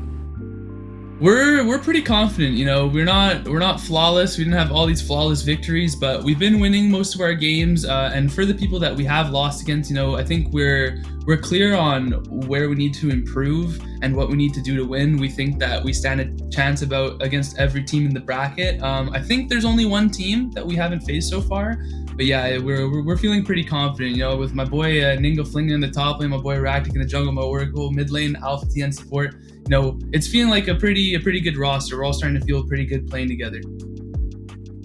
Oh, I definitely agree. It really showed in the way that you guys were playing, because it felt like you were communicating super well. And as I said, coming from the draft too, it felt like you knew what you were going forward. But even though you said that you weren't that prepared against the Varus matchup, tell me something. Were you guys safe and confident that the Xayah could pull it off? Because it's a Xayah.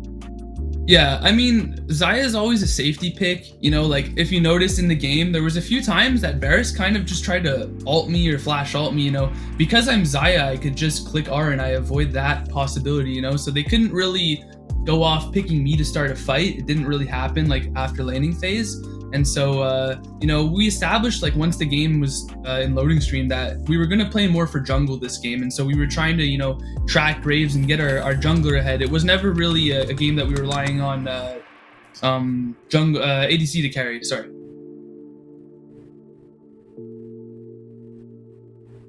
Cool. Very much appreciated for the questions. I know it was 2 30-minute plus games, so, you know, you're probably feeling a little bit tired after that.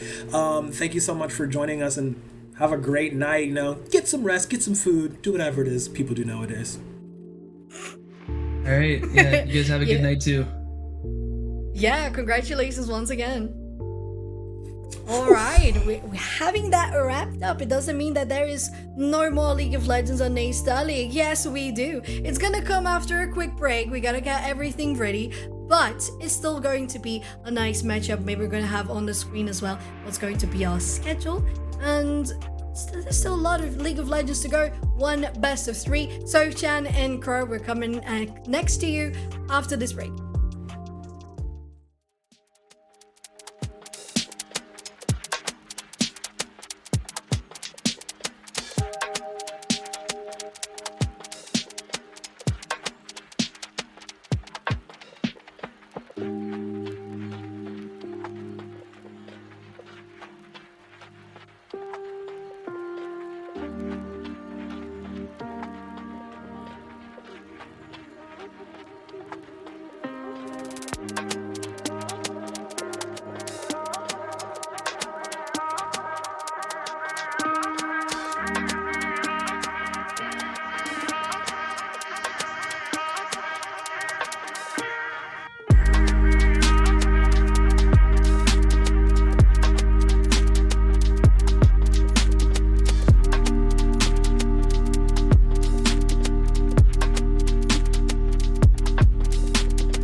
Welcome back, everyone. We're coming here for the second matchup of the evening. We have already watched Concordia versus University of Waterloo. Concordia getting the 2-0 sweep, but the next matchup will be Mississippi State University versus University of Minnesota Twin Cities. Mississippi coming with a 3-0 impeccable lead. Yeah, they are looking kind of scary, not gonna lie. We have the rosters on for both of these as well. You have Drago XX, Caramel Heaven, I'm Insing, hilarious, Paragon of Honor, and Banana OX for Mississippi State. You got Mob, SIB, Zutter, Kinderheim 511, Wistfully, and Mochi Girl coming in for Twin Cities. So this is gonna be a fun one. This is gonna be fun. It's a little bit of a uphill battle for University of Minnesota Twin Cities, as Mississippi State just looks so strong considerably, having that 3-0 top of the table here in West Central League. So let's see how this Twin Cities lineup does. Yeah, it's definitely going to be a hard one because Mississippi is not going to want to drop anything in this series. It is a best of 3, so maybe they're going to drop one game, maybe they're going to drop none. We'll see how that's going to go. But Minnesota has a tough matchup ahead of them, and it's going to be up to them to try to keep that one loss being the one loss of the season. Yeah, trying to play spoiler, if you will. Gonna go ahead and make the gods bleed. All those fun little hyperboles we love to say in this casting space. And yeah, we're gonna be getting the draft here in a moment, and I'm excited. Like I love a good scrap. We got our 2-0 series last time, some long games, but it's a potential for a 2-0 here if we are looking at Mississippi State. Or is Minnesota maybe gonna rock the boat a bit, give us a nice little hefty 2-1 3-game series? We'll see, Crow, because I think it depends what's going to be the first picks, what's going to be the first bans of the matchup, and that's gonna be huge if you get something like the Zaya, if you get something like Zaya Rakan together.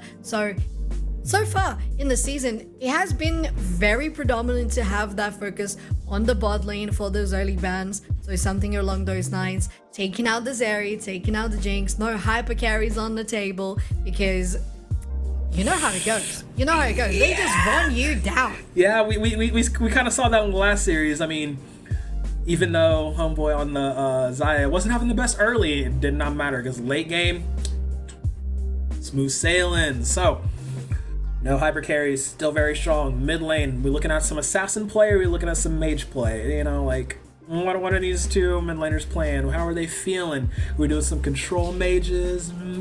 Maybe someone gets brave enough to bust out the Zed. I mean, hey, fingers crossed, you know. Do you like the Zed? Oh my god, yes! Like he's just the coolest. Like, yeah, hasn't been relevant in a long time, but yeah, it's true.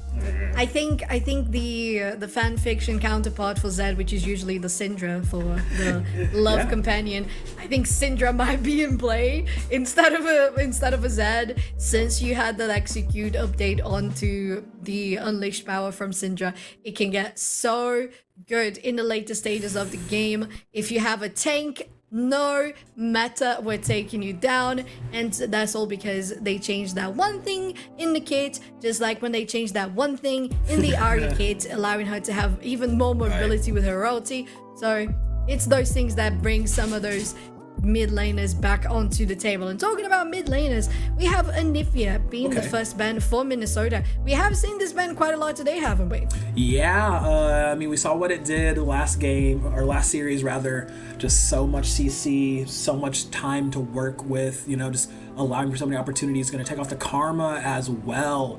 So I'm not going to allow that to fall into the hands of Banana X. I believe that's how he was saying that. Banana Ox? Banana Ox? Banana. There's too many repeated syllables. It can get very difficult with those names, but that's the one thing that we love the most about Collegia is the creativity with those usernames.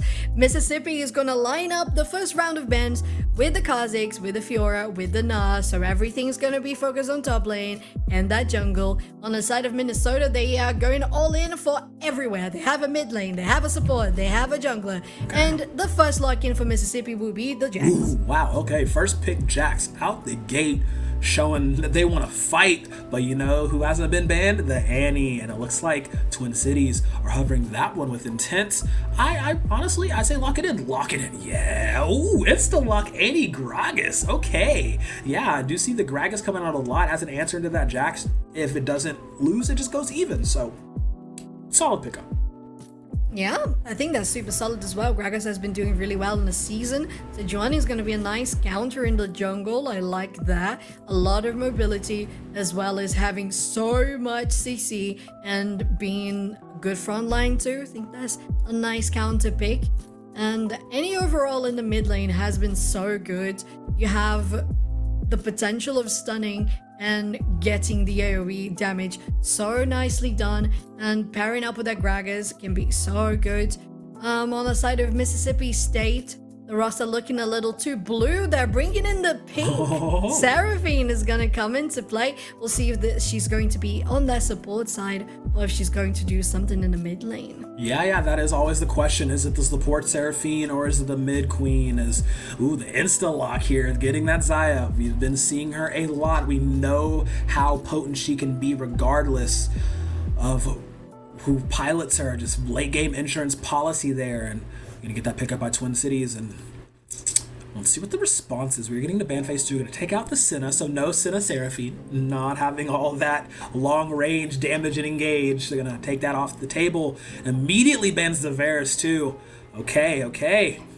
Yeah, they're taking away so many options from Mississippi State right now. Yeah, they're focusing all of those in the bot lane. You're not gonna take that damage from the biggest distance. There's still one that's still on the table. It has to be the Caitlyn. But we have seen an Akali really shining today. It's gonna be the next and final ban for Mississippi alongside the Silas. For Minnesota, Okay. Those hovers feel like Gragas might not be jungle. Okay. Well, I mean, that's the thing. Wu and Grog are kind of interchangeable right now. I mean, more often than not, you do see the Wu in the jungle, but he still can hold his own top side. Same for Gragas, who can do top or jungle, or even mid in some cases, depending on how you're feeling, how foggy you're feeling. But yeah, we'll be the Wukong lock-in, and whoo, okay. Mississippi State answering back with some firepower of their own. Looks like we're getting a double Zon combo here, the Seraphine and locking in the Zeri as well. Yeah, I really like that. I just noticed that we were thinking about the other roles in the game, but the hyper carries were still on the table. You didn't ban the Jinx, you didn't ban the Zeri, and there she is. She's going to be the counter pick for the Xayah, the other hyper carry that we have been mentioning, and maybe a little bit prediction from me, maybe, who knows. Might confirm that Seraphine is indeed in the support role if Syndra is locked up. And it is Mississippi State finished up that roster looking pretty solid. I like it. Okay, yeah, I like it. It's a very good look. That's a lot of damage being pumped out, a lot of burst coming out with the Sejuani and the Syndra, as well as even the Seraphine if need be, as the mid hovers roaming through from the last pick for Minnesota. Looking to be the victor to lock in. Yes, it will be the Genius Supreme. Gonna go ahead and lock that one down. So looking at the compositions right now, everything's looking pretty nice. Like generally I have something to gripe about with somebody's composition because I'm just a little bit of a grump sometimes. But on both of these, I like what I see. I agree. I think both compositions are very solid. They aim for a very similar play style as well, so you want to go for that pressure in the late game, at least mid stages as well. If you get those ADCs online earlier on, you have the mid laners who have potential of controlling, so you have the control mages that also can burst you down, especially Syndra when she gets that upgrade in the ulti. You have the junglers that can get CC on the table. You have the Cyclone from Wukong. You have the Glacial Prison from Sejuani. You have the top laners. I am betting on the Gragas top instead of Jungle, just continuing my analysis. So. Thank you. Yeah, for sure. Yeah, so the Jax against the Gragas as well. And I think there's just good potential on both sides. So I think it's definitely going to go down to skill diff. Skill diff indeed. With that being said, you know what time it is. Gotta sync it up, gotta get the timers counted down, everything locked in and ready to go. On the other side of the break, we'll have the first game in our second series between Minnesota and Mississippi, and we will see you real soon.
welcome back. We're gonna start up really soon with Mississippi versus Missouri State University.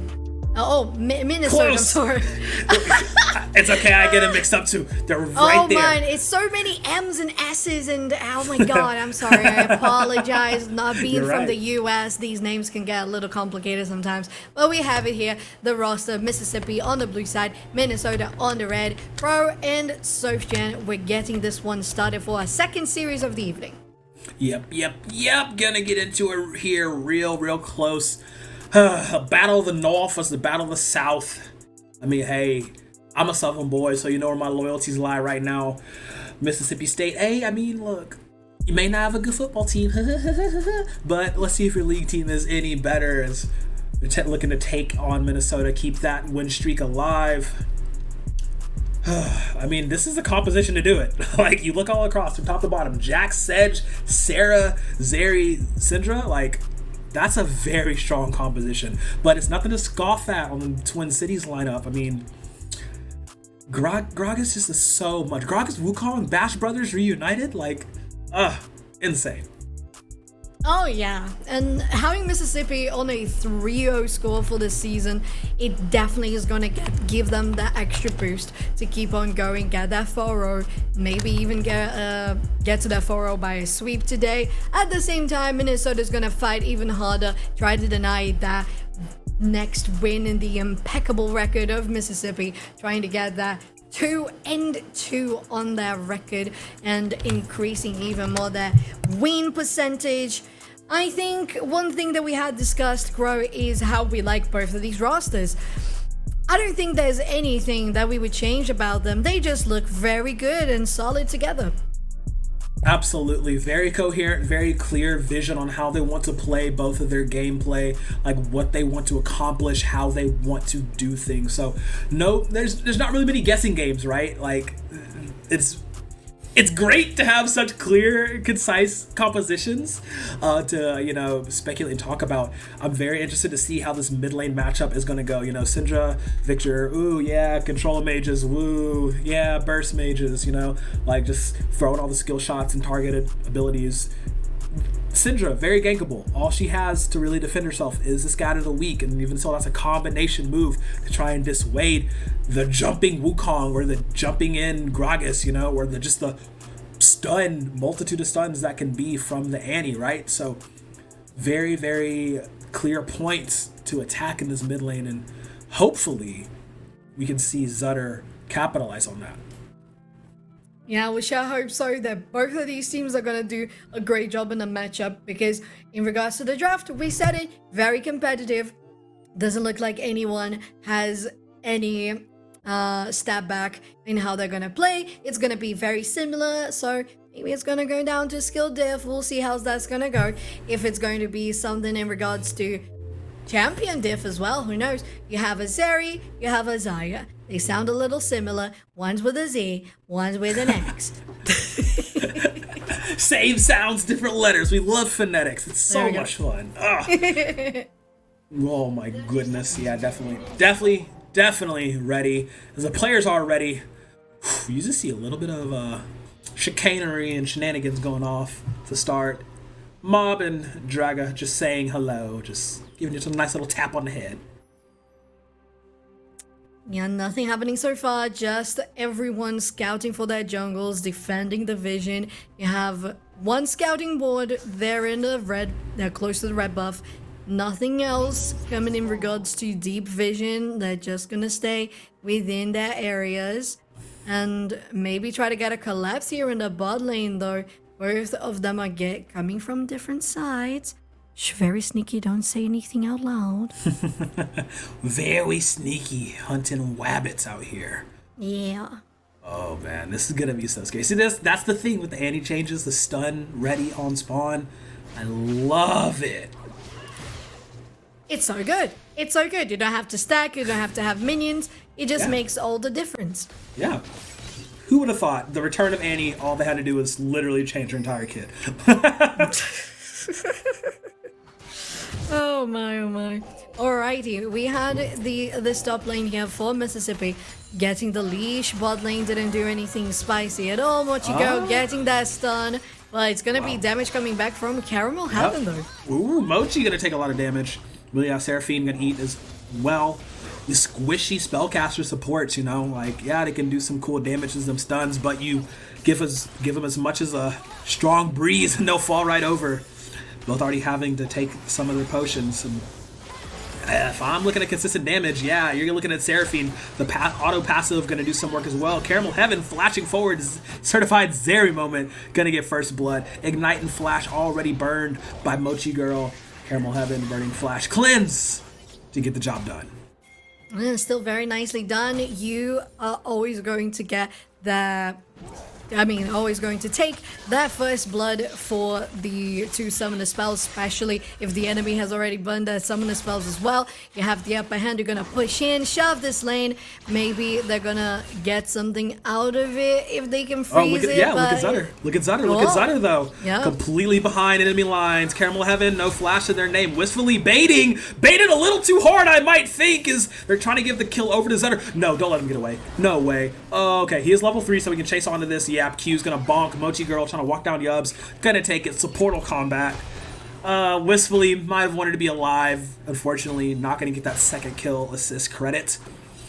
And man. Once again, bot lane is the name of the game in this series as I'm entering. Yes, it is. They're on a ward, but hey, double buff, no problem. Kinderheim surviving. What? Gets out alive. Flash.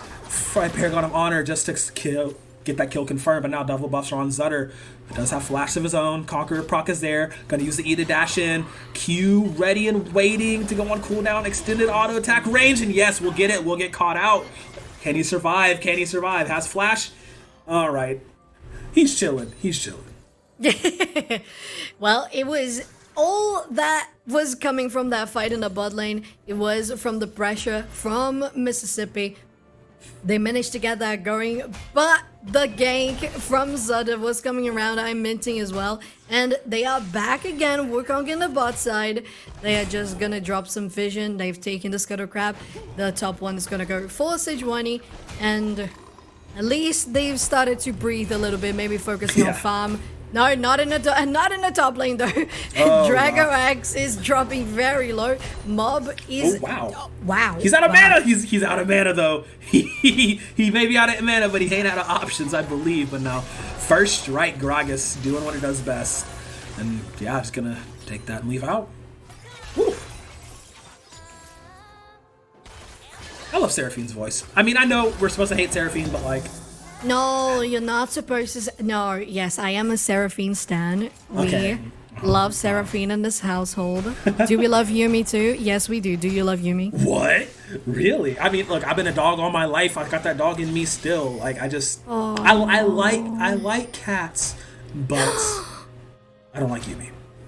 Oh no! I think we have a problem here.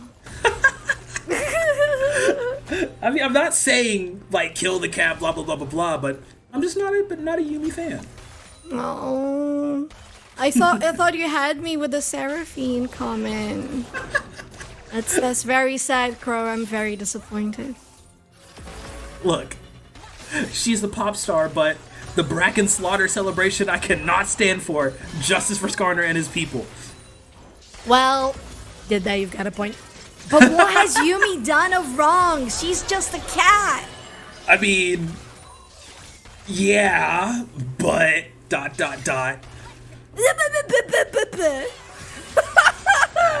got nothing. Yeah, there you go. There you go. No reason whatsoever. I think so far all of the lanes are looking pretty equal. You have that 3-4 on board, nothing different. The gold is exactly the same on all sides. So everyone is keeping track of what they can do. Mob knows that they can do a lot, but so does Mochi go. Oh, Mochi looking for that stun. One more. We'll just land a Q. That's a lot of damage. Yubs not having a good time. No mana, no health. Gotta get out of there. Both junglers are shadowing around. Okay, just saying hello. It's hello damage. That's all it is. They got a nice stun there on Victor. Both junglers are scouting around the area. The dragon has spawned. We are not going to have an Infernal Soul this time around. The first Drake is going to be an Infernal. But all of the members from the bot lane are gathering around, so are the junglers, and maybe Sejuani is going to try to get something out of it. Yeah. You see the hovers. 3v3. All right, set it up. The dragon has already been started by the red side, U of M. In this case, U of M being Minnesota. But they're going to take it, no problem. It's so funny. It's like Mississippi State versus U of M. Both are technically M universities, but only one is U of M and the other is M State. You know what I mean? But Yeah, I do. Yeah. And it makes me very confused. Not your fault, but it still makes me very confused. It's okay. College confused me too. That's why I dropped out and joined the circus. But Amazing. Love that. speaking of amazing, look at the difference in drag. Is it Drag Ox or Drago XX? I'm not sure. All I know is he's kind of losing the 1v1 versus Mob. That Gragas doing some work. Is Zutter hover on his bot lane? Oh, they're not going to fall for it. Surely they won't fall for it, right? Oh no, what is unseen cannot be dodged. This Yubs is a target of an attack once again. R2 to land onto Caramel Heaven, make him force the flash. Ooh, EQ combo. It's good. And Zutta with the butters getting himself a double. Yeah, spreading on the bread, and they have a nice toast. It's gonna be maybe gonna be a grilled cheese. I think we made that one joke before because of senpai cheese, but there you go. But bot lane looking very spicy, but Paragon of Honor not feeling really good. No health, no mana, as you said earlier, and I think that was such a good positioning from Zutter in the bot lane. Drago Axe. Oh, Mr. Drag. Yo! Just coming to say hello. Letting Paragon dip out for a minute. Cover some mana. Probably buy another book. Yeah! Lost chapter, let's go! Okay. Nice. Yeah, he's just covering for his buddy, you know? Saying it's okay, it's okay. Dragox, the best buddy. Homeboy. Holding it down for his good time pal. Hey. Gonna wander right back up to top lane like nothing even happened. Yeah, nothing different than usual. Top laners being top laners. Oh, Mochi Girl trying to get something here. But Seraphine has a lot of shielding. Ooh, the Did they ultimate pop actually their popped, ulti? yeah. Yeah, Oh, what? wow. The tail end of the charm actually tagged Mochi Girl, who's gonna fall eventually, but it's gonna be a 1-for-2 trade potentially. Wistfully, Speedy Bird Lady has to burn the ultimate to make sure they get the kill credit and not the Tibbers. Ultimate used from Mob. Trying to take out Dragox. Not quite gonna get it. Oh no, W empowered auto. Wow, man, just frenetic. These bot laners love to fight each other soft. Like, they just will not let off the gas. Oh no, Zutter, don't do it. Oh no, Zutter. Gonna chase him under. Yep. Just walking up, and he's not long for this world. Ooh. Or is he? Okay, great flash. Oh, unfortunately, this might. I'm gonna seal the deal, and poor Dragox survived for as long as he could, but the mean, lean fighting machine that is Zutter. Gonna go ahead and claim another 5-0, 10 minutes in. That's terrifying. So I wait, so it's Dragox. I am. Okay, yeah, I think someone in chat has just confirmed that it's the Twitch Dragox. chat delegation has decided Dragox. I did see a Dr. Dragox. Agox, but I'm gonna ignore I'm that not comment. sure. Yeah, I mean, I don't know. I don't know this man's credentials. I don't know if he went to medical school. I don't know. Do they have a diploma? We don't know. Oh my. Alrighty. What have we missed in the minutes that we were talking about pronunciation? It's U of M now up 5 kills. And it's all because of that pressure in the bot lane because of Zutter. But also bot lane with Wistfully and Mochigal doing so good together. Oh man, they just don't have enough combined damage to really chunk out Wistfully, but here's Enting finally making a visit to the mid lane. Oh, there's so many stuns. It's too icy, too cold. He flashed for that kill, but he will not get it. Paragon of Honor just barely surviving. Shout out to Big Boar on Enting, managing to make that one happen. Oh, Mob going on to Dragox. Ah, you He see ulted there? I got the pronunciation right now. Yeah, we got it. We in there. Did Bob ult at the beginning of that fight? Because I see his cooldown is just Yeah, it looks like gone. so. Oh wow. Hoping It's to probably knock him possible back they in the try tower. to do that for cleaning the wave though. Yeah. It makes sense. Yeah. Also valid. Ooh, okay. Good timing. Man, they're just slapping each other. As you would expect in the top lane, nothing different here. Oh, bot lane though, you have both junglers there. And What is he it's doing? gonna come into something. Oh no! The passive will only block the first round of CC, but now the more will come out. You see the rotation down as well from Kinderheim. Oh, Dragox taking a shellac in there. This is a very scary, rowdy, rebel Gragas right now. Just first strike has the Rod of Ages completed. Oh, he's wow. chasing all the way over. Ooh, yep, you can't escape. He's gonna find you. He's gonna bop you up.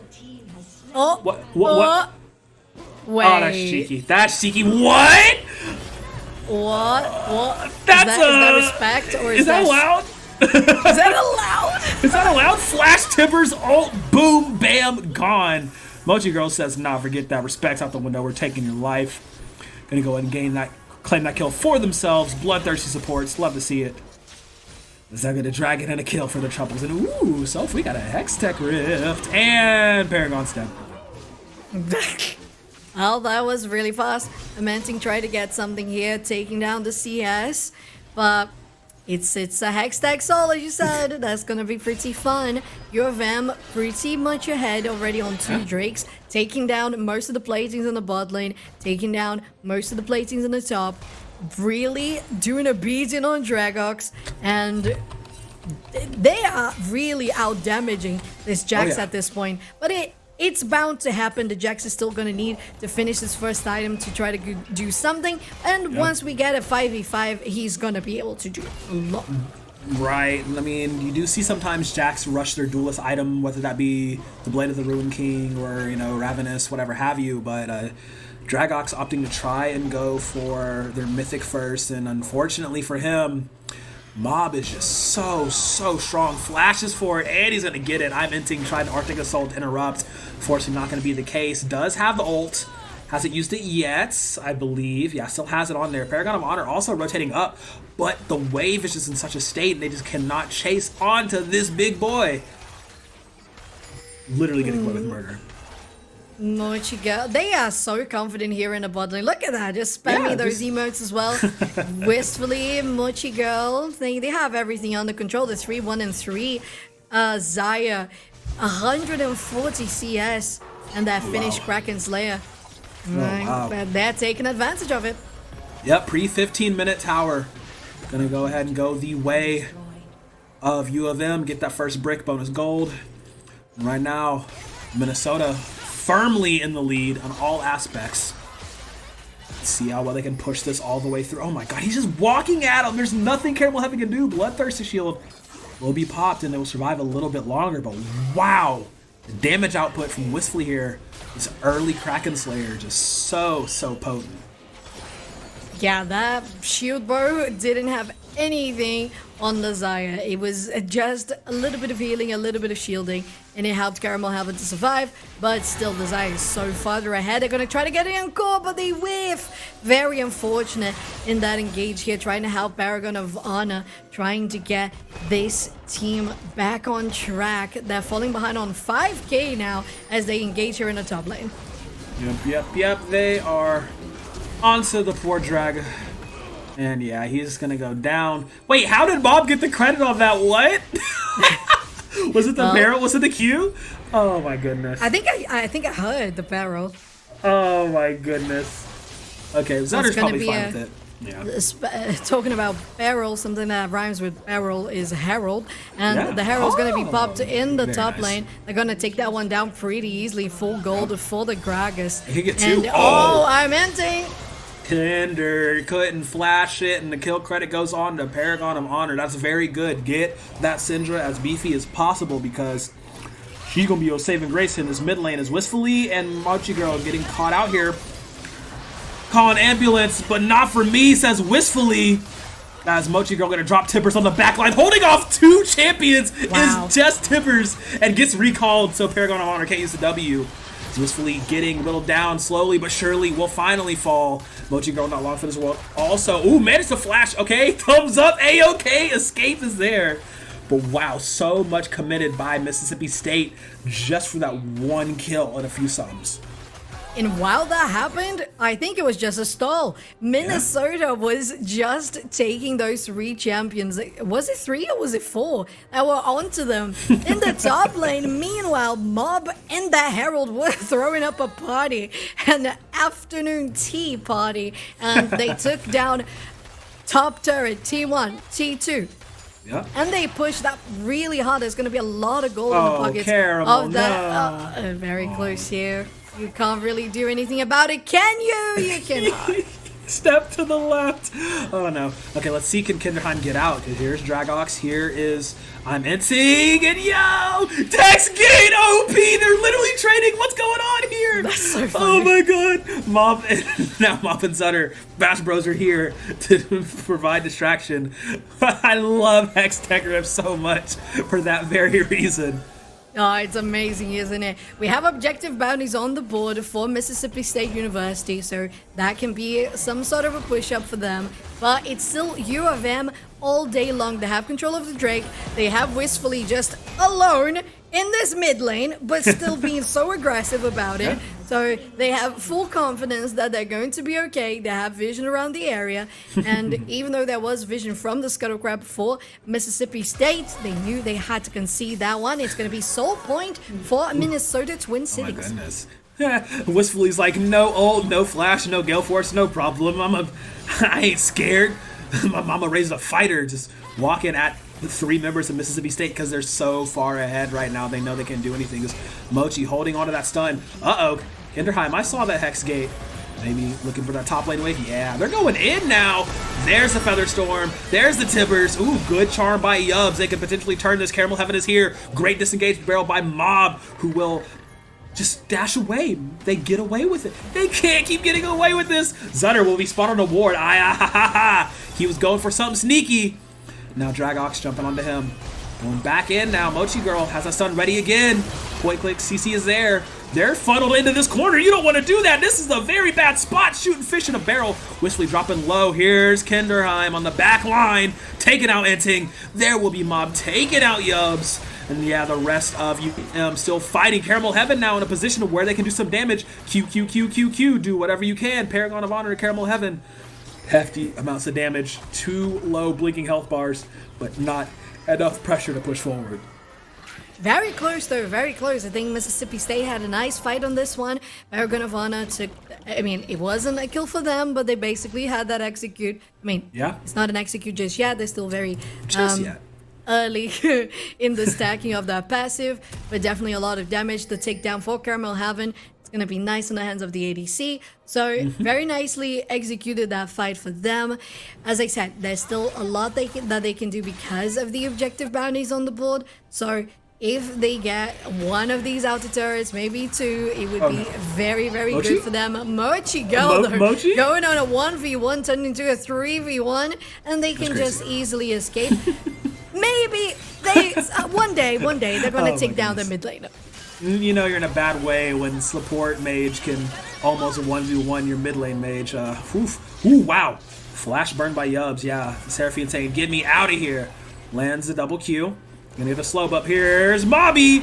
Ooh, great explosive cast, sweeping him up and putting him in the bin. Double the kills. Plus 6,000 on the gold lead.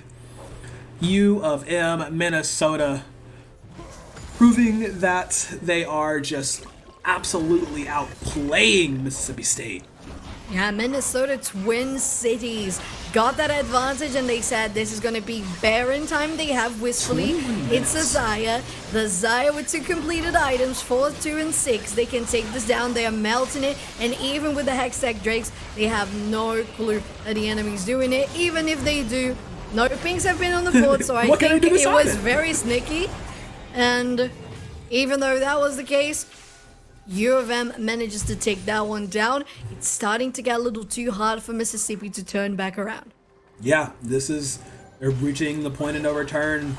I mean, the best they can do is hope that Paragon of Honor and Caramel Heaven get some good picks and are able to scale up successfully, but right now it is so difficult. Your Jax is 0 and 3, not able to create pressure when they need to, not able to be useful. Like, even if they get, the Counter-Strike off in the fights, they can just be disrupted, displaced so easily by Mob Slab, by Kinderheim, by Mochi, It's just, they're unable to really make anything happen. As you see him jumping on here. Oh, no.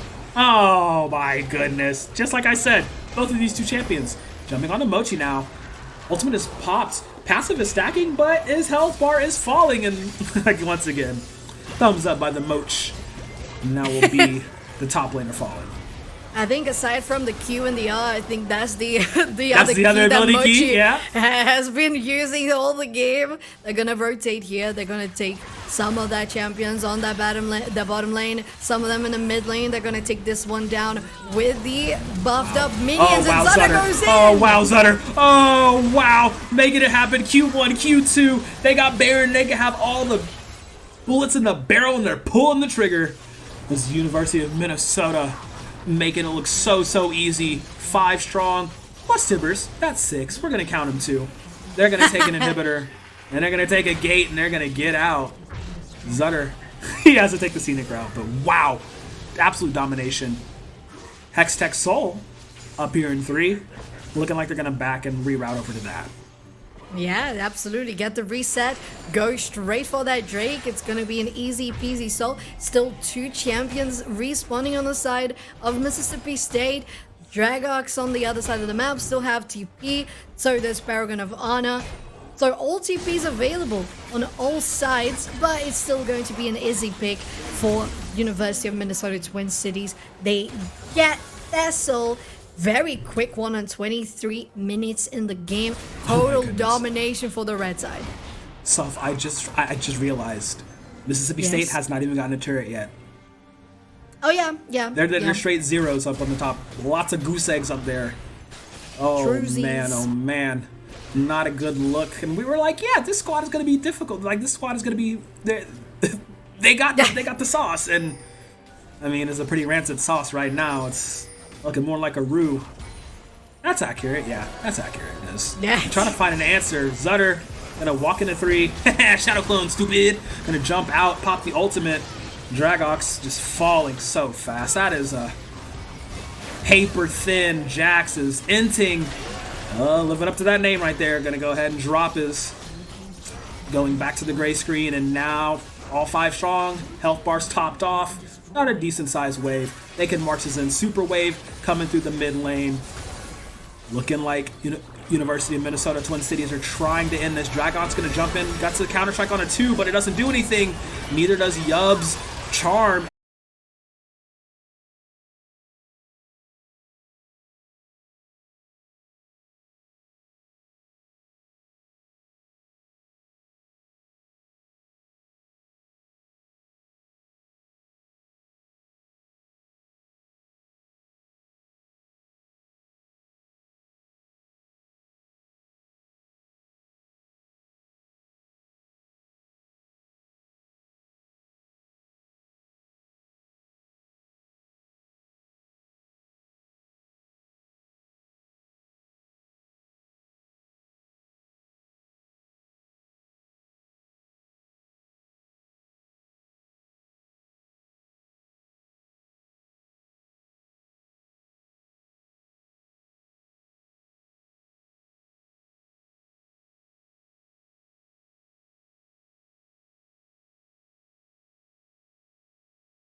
welcome back. We're here in the drawing board for the second match of Mississippi State University versus University of Minnesota, Twin Cities. So Shen and Crow back at it. We have been casting this whole evening, and it's just so good to be doing A-Star League one after the other.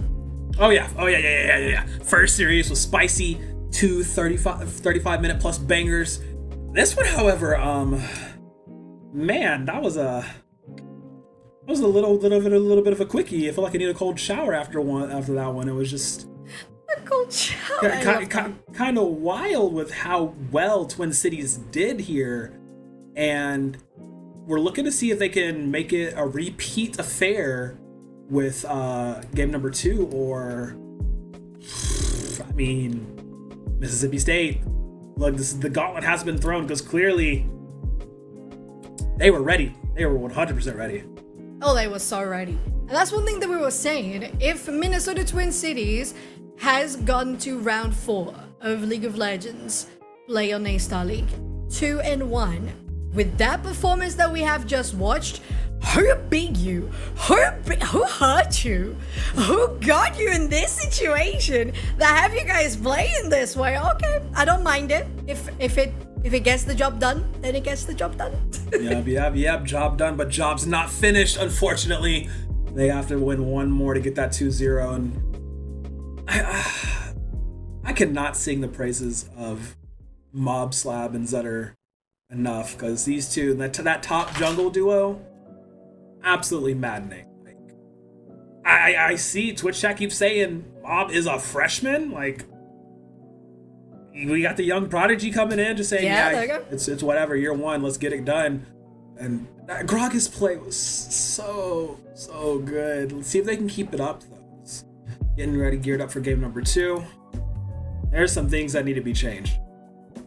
Yeah, I think Mississippi State maybe has something on their sleeves to ban one of those picks from Minnesota Twin Cities. We're jumping right into the draft. Minnesota Twin Cities on the blue side, Mississippi State University on the red. And they're still maintaining the same ban so far. Nivea for the blue side, Khazix for the red. We'll see if anything shall change.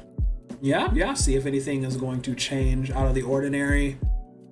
I would probably ban the Gragas and get that off the table, because it just was not, it wasn't working. And Mississippi actually gonna ban the Annie out, so they definitely identified one of the problems. Definitely made that bot lane go a little bit difficult for Caramel Heaven and Yubs, so they want to get rid of that. Yeah, it makes sense. I think that's a safe ban there. I think we have been seeing a lot of bans on the Annie, so it makes sense. Jarvan is going to round it up for Minnesota Twin Cities, and as well, something that we have been seeing quite a lot. I don't think I have seen any Jarvan fourth at all in collegiate, because it has been banned every single time. So we'll see what's going to be the last ban for Mississippi. Maybe they're going to go for that Gragas, as you mentioned, and they decide to go for Fiora. So okay. Still a targeted ban for that top lane. Still a targeted ban. Oh, they're changing it to the Jax last second. Interesting. And well, we talked about it enough, and lo and behold, he's going to show his face. And it looks like they're going to run back Gragas, unless they're just, I mean, it's just a hover right now. I haven't locked it in just yet, but I would run it back. There were literally no problems with it. It's so much work, and gonna get that lock in. So if they wanted to run back Gragas Wu, they totally could, but this time the Maokai was unbanned, so, or still left open rather, and it looks like, Mississippi State gonna take the Maokai, who has fallen off a little bit, I would say, but is still pretty potent in the right hands. Oh, definitely. It's super reliable in the top lane. Even if you do jungle with him, I think it works really well. Even if you do support with Maokai, this bad boy doesn't work so well anywhere in the Rift. I think he's just part of the nature. He's just part of the map. That's why he blends in so well. And there's going to be Mississippi getting that Xayah first ADC of the matchup. Jinx has been hovered, but Zeri is still on the hands of the ADC for Minnesota Twin Cities. Okay, they're just playing with my mind. It's going to be a Felios and Thresh. There you go. Wow, okay. Gonna go ahead and lock in the Thresh Felios.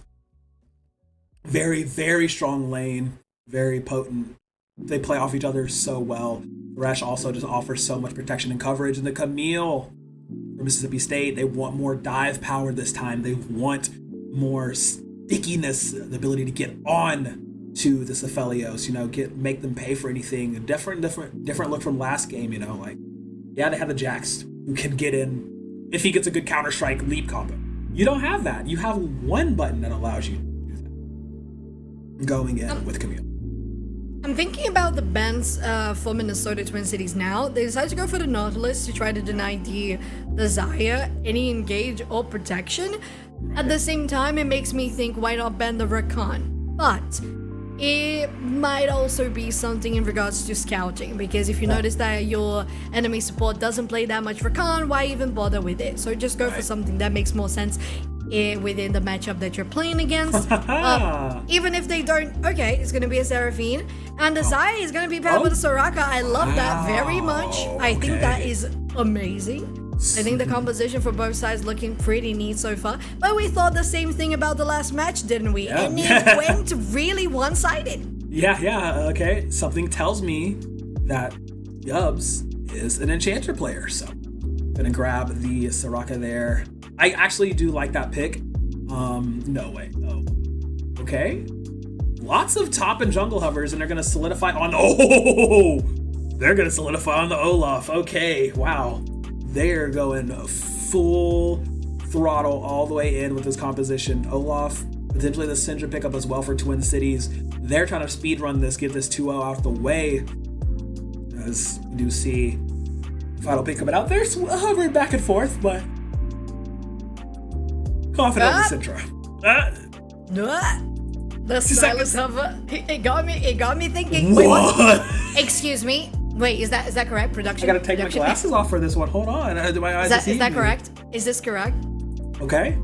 Do we? So, wait. Hold on. So Solo Lane Lee Sin has been popping up. He has been relevant. So I wouldn't put it past them. Okay. They're saying that if you don't pick Syndra, we're going to pick Syndra for you. Yeah, for sure. All right. Okay. Wait, no, never mind. All right. They're just messing with us at this point. JK. I mean, definitely messing with the opponent, but mostly messing with you and I. That's how it goes. That's gotta be it, yeah. Yeah. That's the intent. You mess up with the casters. You know you're going to be live. You know you're going to be on the broadcast. You just make us go a little crazy, right? It sounds fun. Yeah, absolutely. Give it, stir the pot a little bit, or a lot of bit in this case. Okay, so we have the composition set. Pretty interesting. Both sides coming with a lot of firepower. See what they can do, and once again, it is that time for a delay break. Do or die time now for Mississippi State. Twin City's gonna make this another 2-0 for us tonight. We'll have to see. Stick with us. We'll be back on the other side of a break.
Welcome back. We have already finished our rosters draft. It just finished Mississippi State University, University of Minnesota Twin Cities on the screen. One on the blue, one on the red. And this is already the second match of a best of three, Crow. Yeah, we're already into game number 2 here. Twin Cities looked very, very dominant in game number 1, and even though we're going into this saying, oh yeah, Mississippi, they're the ones to watch for, they're the ones to be scared of, and it just did not look the case. Just sheer dominance on the top jungle side from Slab, from Zutter, and they're looking to make it a repeat here for game number 2. Yes, they are, and it's one thing that we mentioned.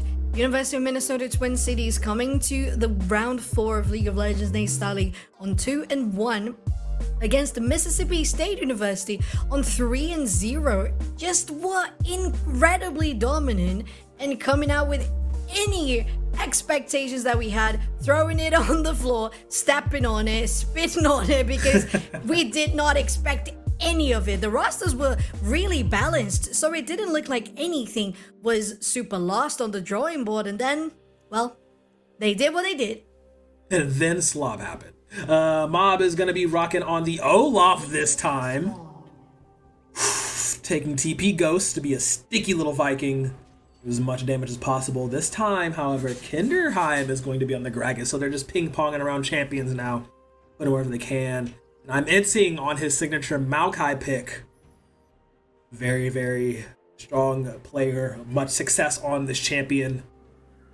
Oh yes, one thing that I was going to say in the draft was that it felt like they were baiting out who was going to be the jungler, and it was the case. Lee Sin is going to be the jungler. Gragas in the mid, so Mob is not going to play the Gragas this time around. It's going to be Kinderheim, and Mob is going to play Olaf in the top lane instead.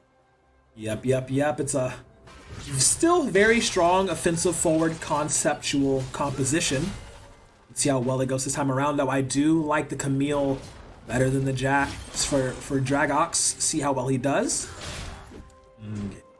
Have a little bit more dueling power. Good shield. Yeah. The counterattack, but man, Mob just plays so aggressive. We touched on how aggressive this freshman on the squad is, and he definitely shows it on every single champion he plays. Even resulting in Dragox having to go Orange Shield over Doran's Blade for their starting items to eat another axe. Oh my goodness. Yeah.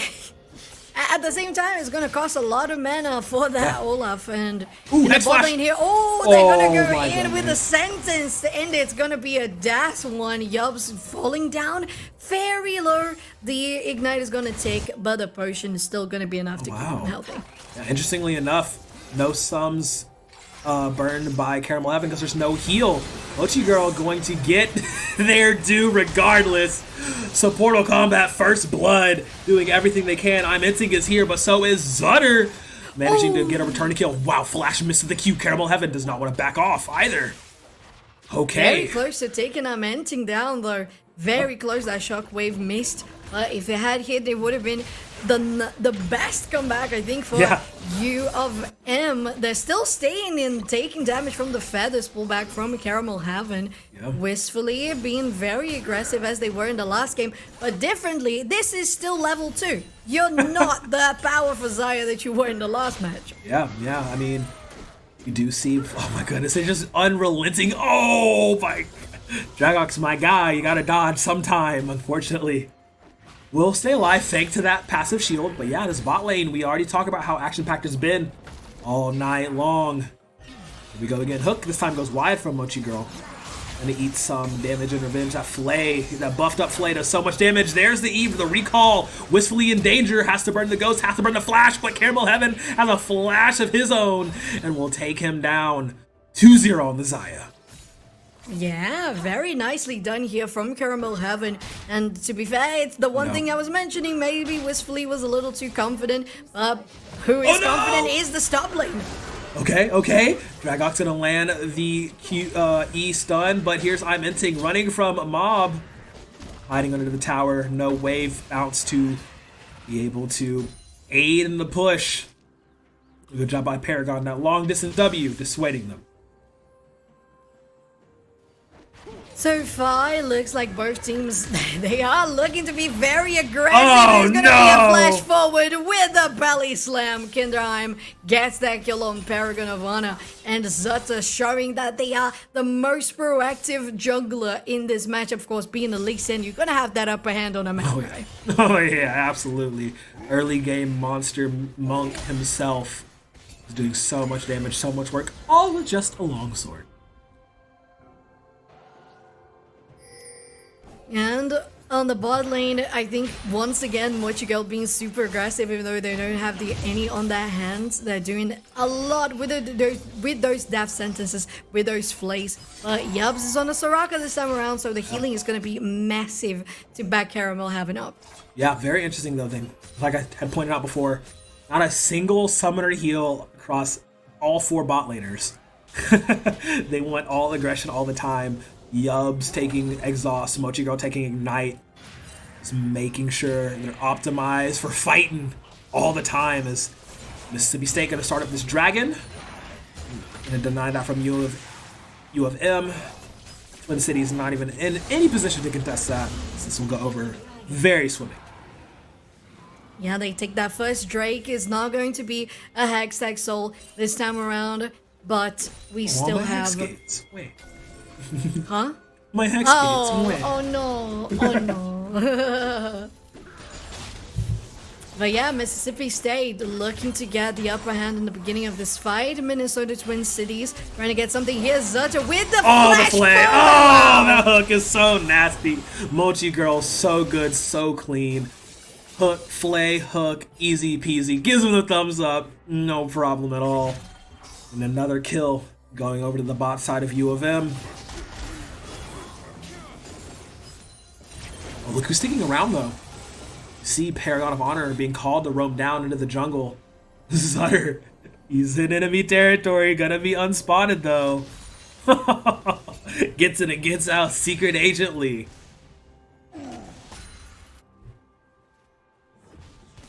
Meanwhile, on this top side. Top lane again, yeah. Mob looking to be aggressive as always.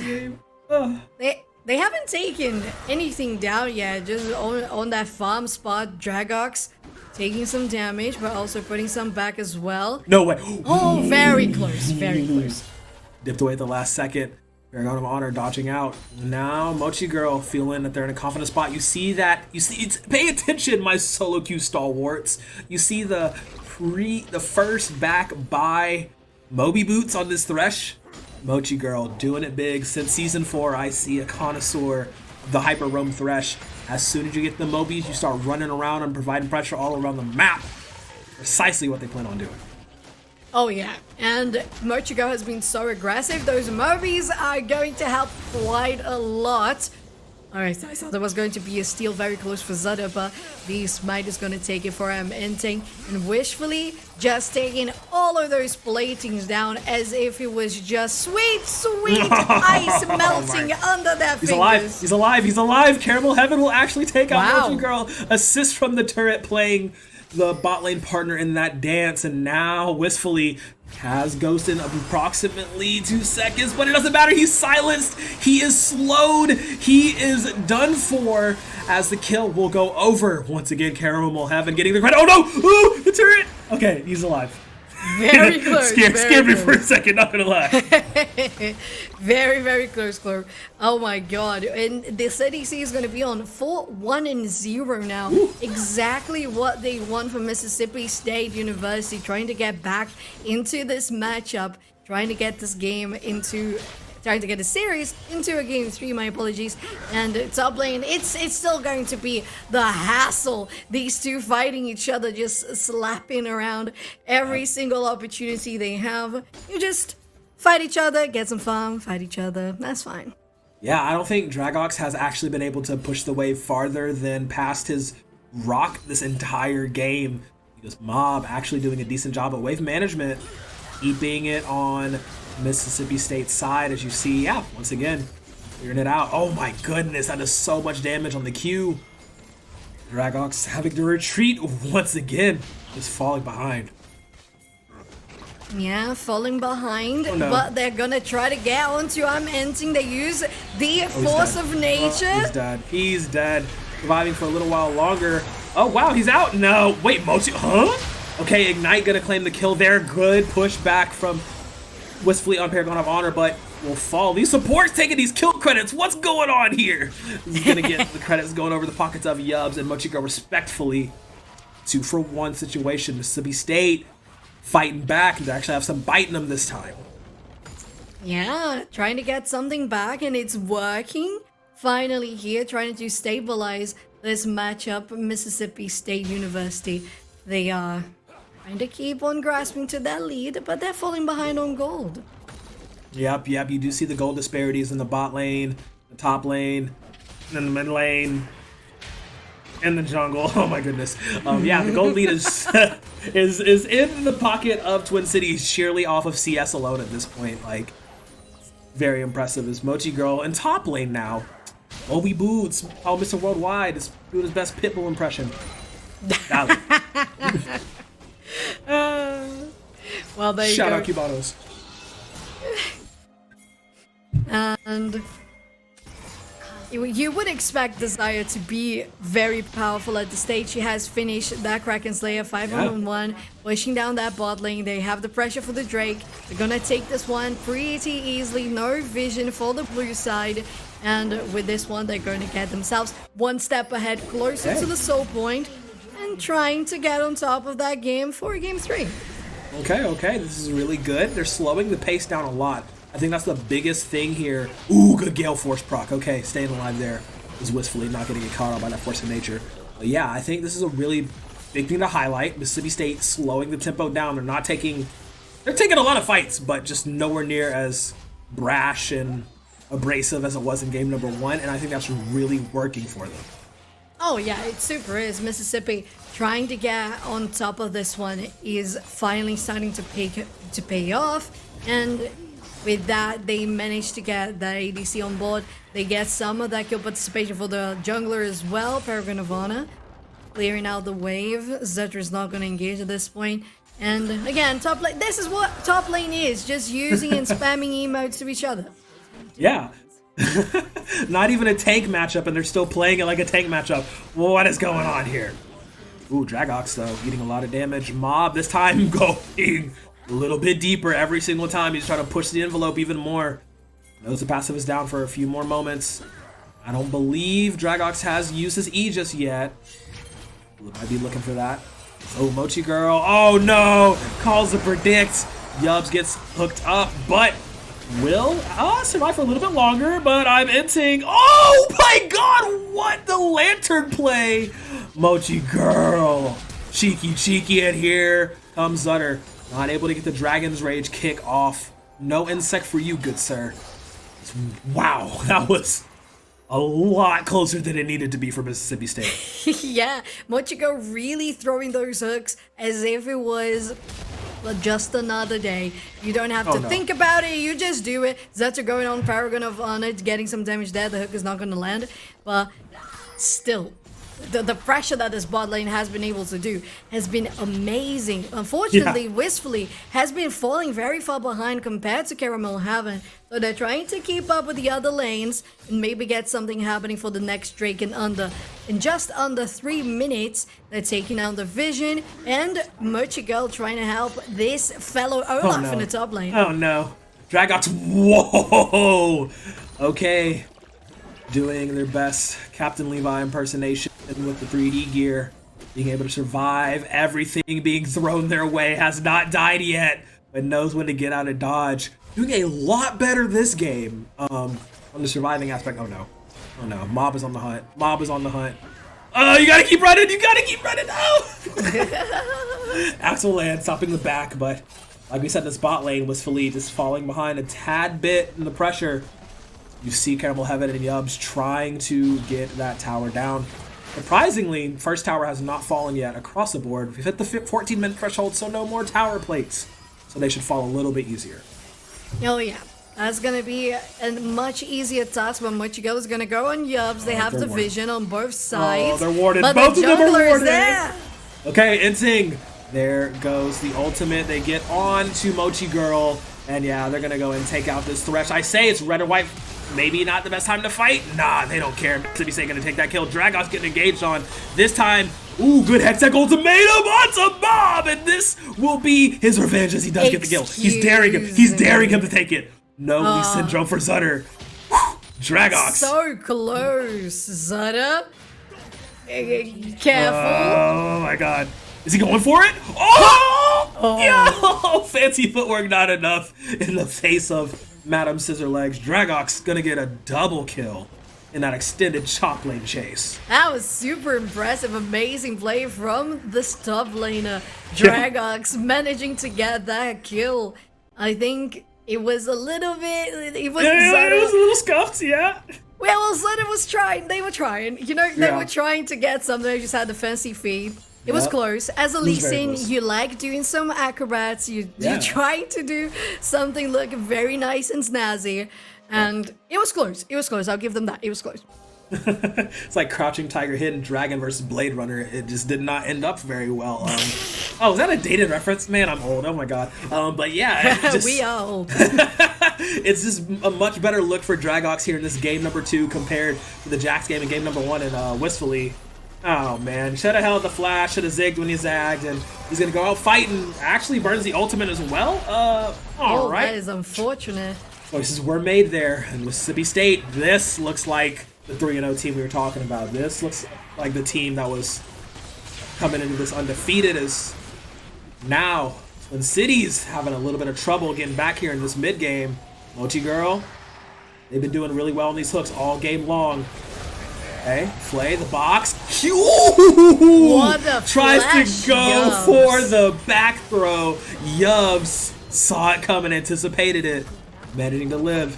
Underheim onto Dragos here. Zutter's revenge. Gonna get that shutdown kill. Extra gold in his pocket. Yeah, Minnesota Twin Cities gets the shutdown on that one. You're gonna have to highlight Yubs on that fancy feed. My goodness, that flash from the death sentence was really, really beautiful to watch. Oh, yeah. And it would have been a dead Soraka otherwise, so very nicely executed.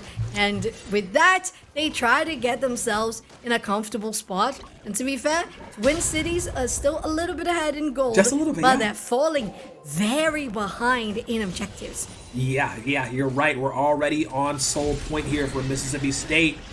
Gonna drop the Herald in the top lane for Mob to try and get this top tower. He actually just based, so he's not even gonna be there for it. Okay. They have strictly gotten tower gold and CS gold, and that's what's keeping this lead right now. They're 6 kills behind, and a few items as well. As this is a difficult spot right now. The 17-minute mark, almost 18 minutes. You look at the items across the board. The only reason U of M are staying in this right now is because they have the gold from the CS and the items. So Mississippi State are able to take these fights the way they want. Just imagine in a minute or two when the gold is on their side. Yeah, Mochi Girl right there with wistfully in the mid lane. There's just so little HP on that turret. Caramel having in Yubs, securing it, no one close nearby, so maybe they're going to try to get something out of it. There's a lot of vision for the red side, not that much for the blue. They have something here on this bottom river, but aside from that, they don't really know much. They know that Swain was bottom, the rest of the team was still recalling and resetting, so they don't know where the jungler or the top laners are. And they're gonna definitely have to stay a little more safe for this play. Anting is just around the corner again. They don't have vision, so it would be okay. I'm glad they're not going to commit on it because it would be definitely super dangerous if they did. Okay, Mob and Dragos Tails oldest time. Fight and fight and fight some more. Once again, Mob opting to go for the legendary rush over the mythic rush. I do love that. Get to your power points a little bit quicker. Still pretty decent damage. It's Mochi Girl. Oh no, girl. Gotta be careful with that. Flashing into 3, trying to go for a hook. This Mob now, on to Dragos. Decent amount of healing. There is no Grievous Wounds built by Dragos yet. Would have liked to see an early Executioners. Because you know when you're going up against an Olaf, he's just gonna overheal to death. So A little bit of adaptation needing to be made. You see it in the pocket of Zutter and Kinderheim. I guess he's feeling he doesn't need it per se. Potentially win the 1v1s, but it's just something that I scoped out. Gragas are just so annoying. Gragas are That's my boy! He is so annoying. He deals damage and he doesn't take damage at all. Yeah. Oh yeah, 40. Like a Mordekaiser or something like that. Very, very annoying. But here in the bot lane, we have the jungler and the top lane, or actually the mid lane, for University of Minnesota Twin Cities. And they decide to not engage on the Swain, wistfully trying to get some damage on Yubs. But it looks like Yubs is dealing more damage and healing back more than wistfully is able to come back. Yeah, unfortunately. All he has is the Gale Force and the pickaxe. None of that is impressive in the face of the mighty Soraka. Especially with that skin. That skin is gorgeous. Oh yeah. Look at her. I mean, just look at this. She's just so majestic. Yes, exactly. It matches very well with the Xayah skin too, now I think about it. That's what I was going to say. Yeah, same brain, same brain. And with the same brain, they're going to push for this one, take some damage, but not that much because Wistfully is around. They have some vision, but they don't know where are the rest of the players. They know that maybe Listen might be around, and they're going to go for something on the Camille, maybe. Yeah, looking to get this pick. They're trying. You see that Twin Cities is not used to really playing from behind very well. They're just trying to establish vision and potentially get a pick. And that's what you kind of have to do with this composition. You have a Lee Sin and a Thresh. You kind of have to go for picks or else it's just not going to work. Dragon is up in 30 seconds here. Soul point for Mississippi State. And there's not even a lick of vision along the blue side of U of M. Hold that thought, though. Oh, man. Tech Ultimatum stops any dark passage you may want to take, as they will collapse on to Kinderheim and wistfully get the kill. Here's Mob, though. Ooh, that Olaf is falling very fast, but he is in range and in charge. Oh, great pushback from I'm Inting, though. The Int is strong and the Int is forceful. Paragon of Honor going to clean up some kills, get some credit to his name. And just like that, Mississippi State pounce on U of M, getting a 4-for-1. They're looking at Dragon, they're looking at Baron, they're looking at mid. They can take whatever they want and put it on their plate. It's insane how they have 3 Drakes versus none. Yeah. Over double the kills, and they are still equal in gold. Yeah, I know, right? Capacity for University of Minnesota Twin Cities to farm is just incredible.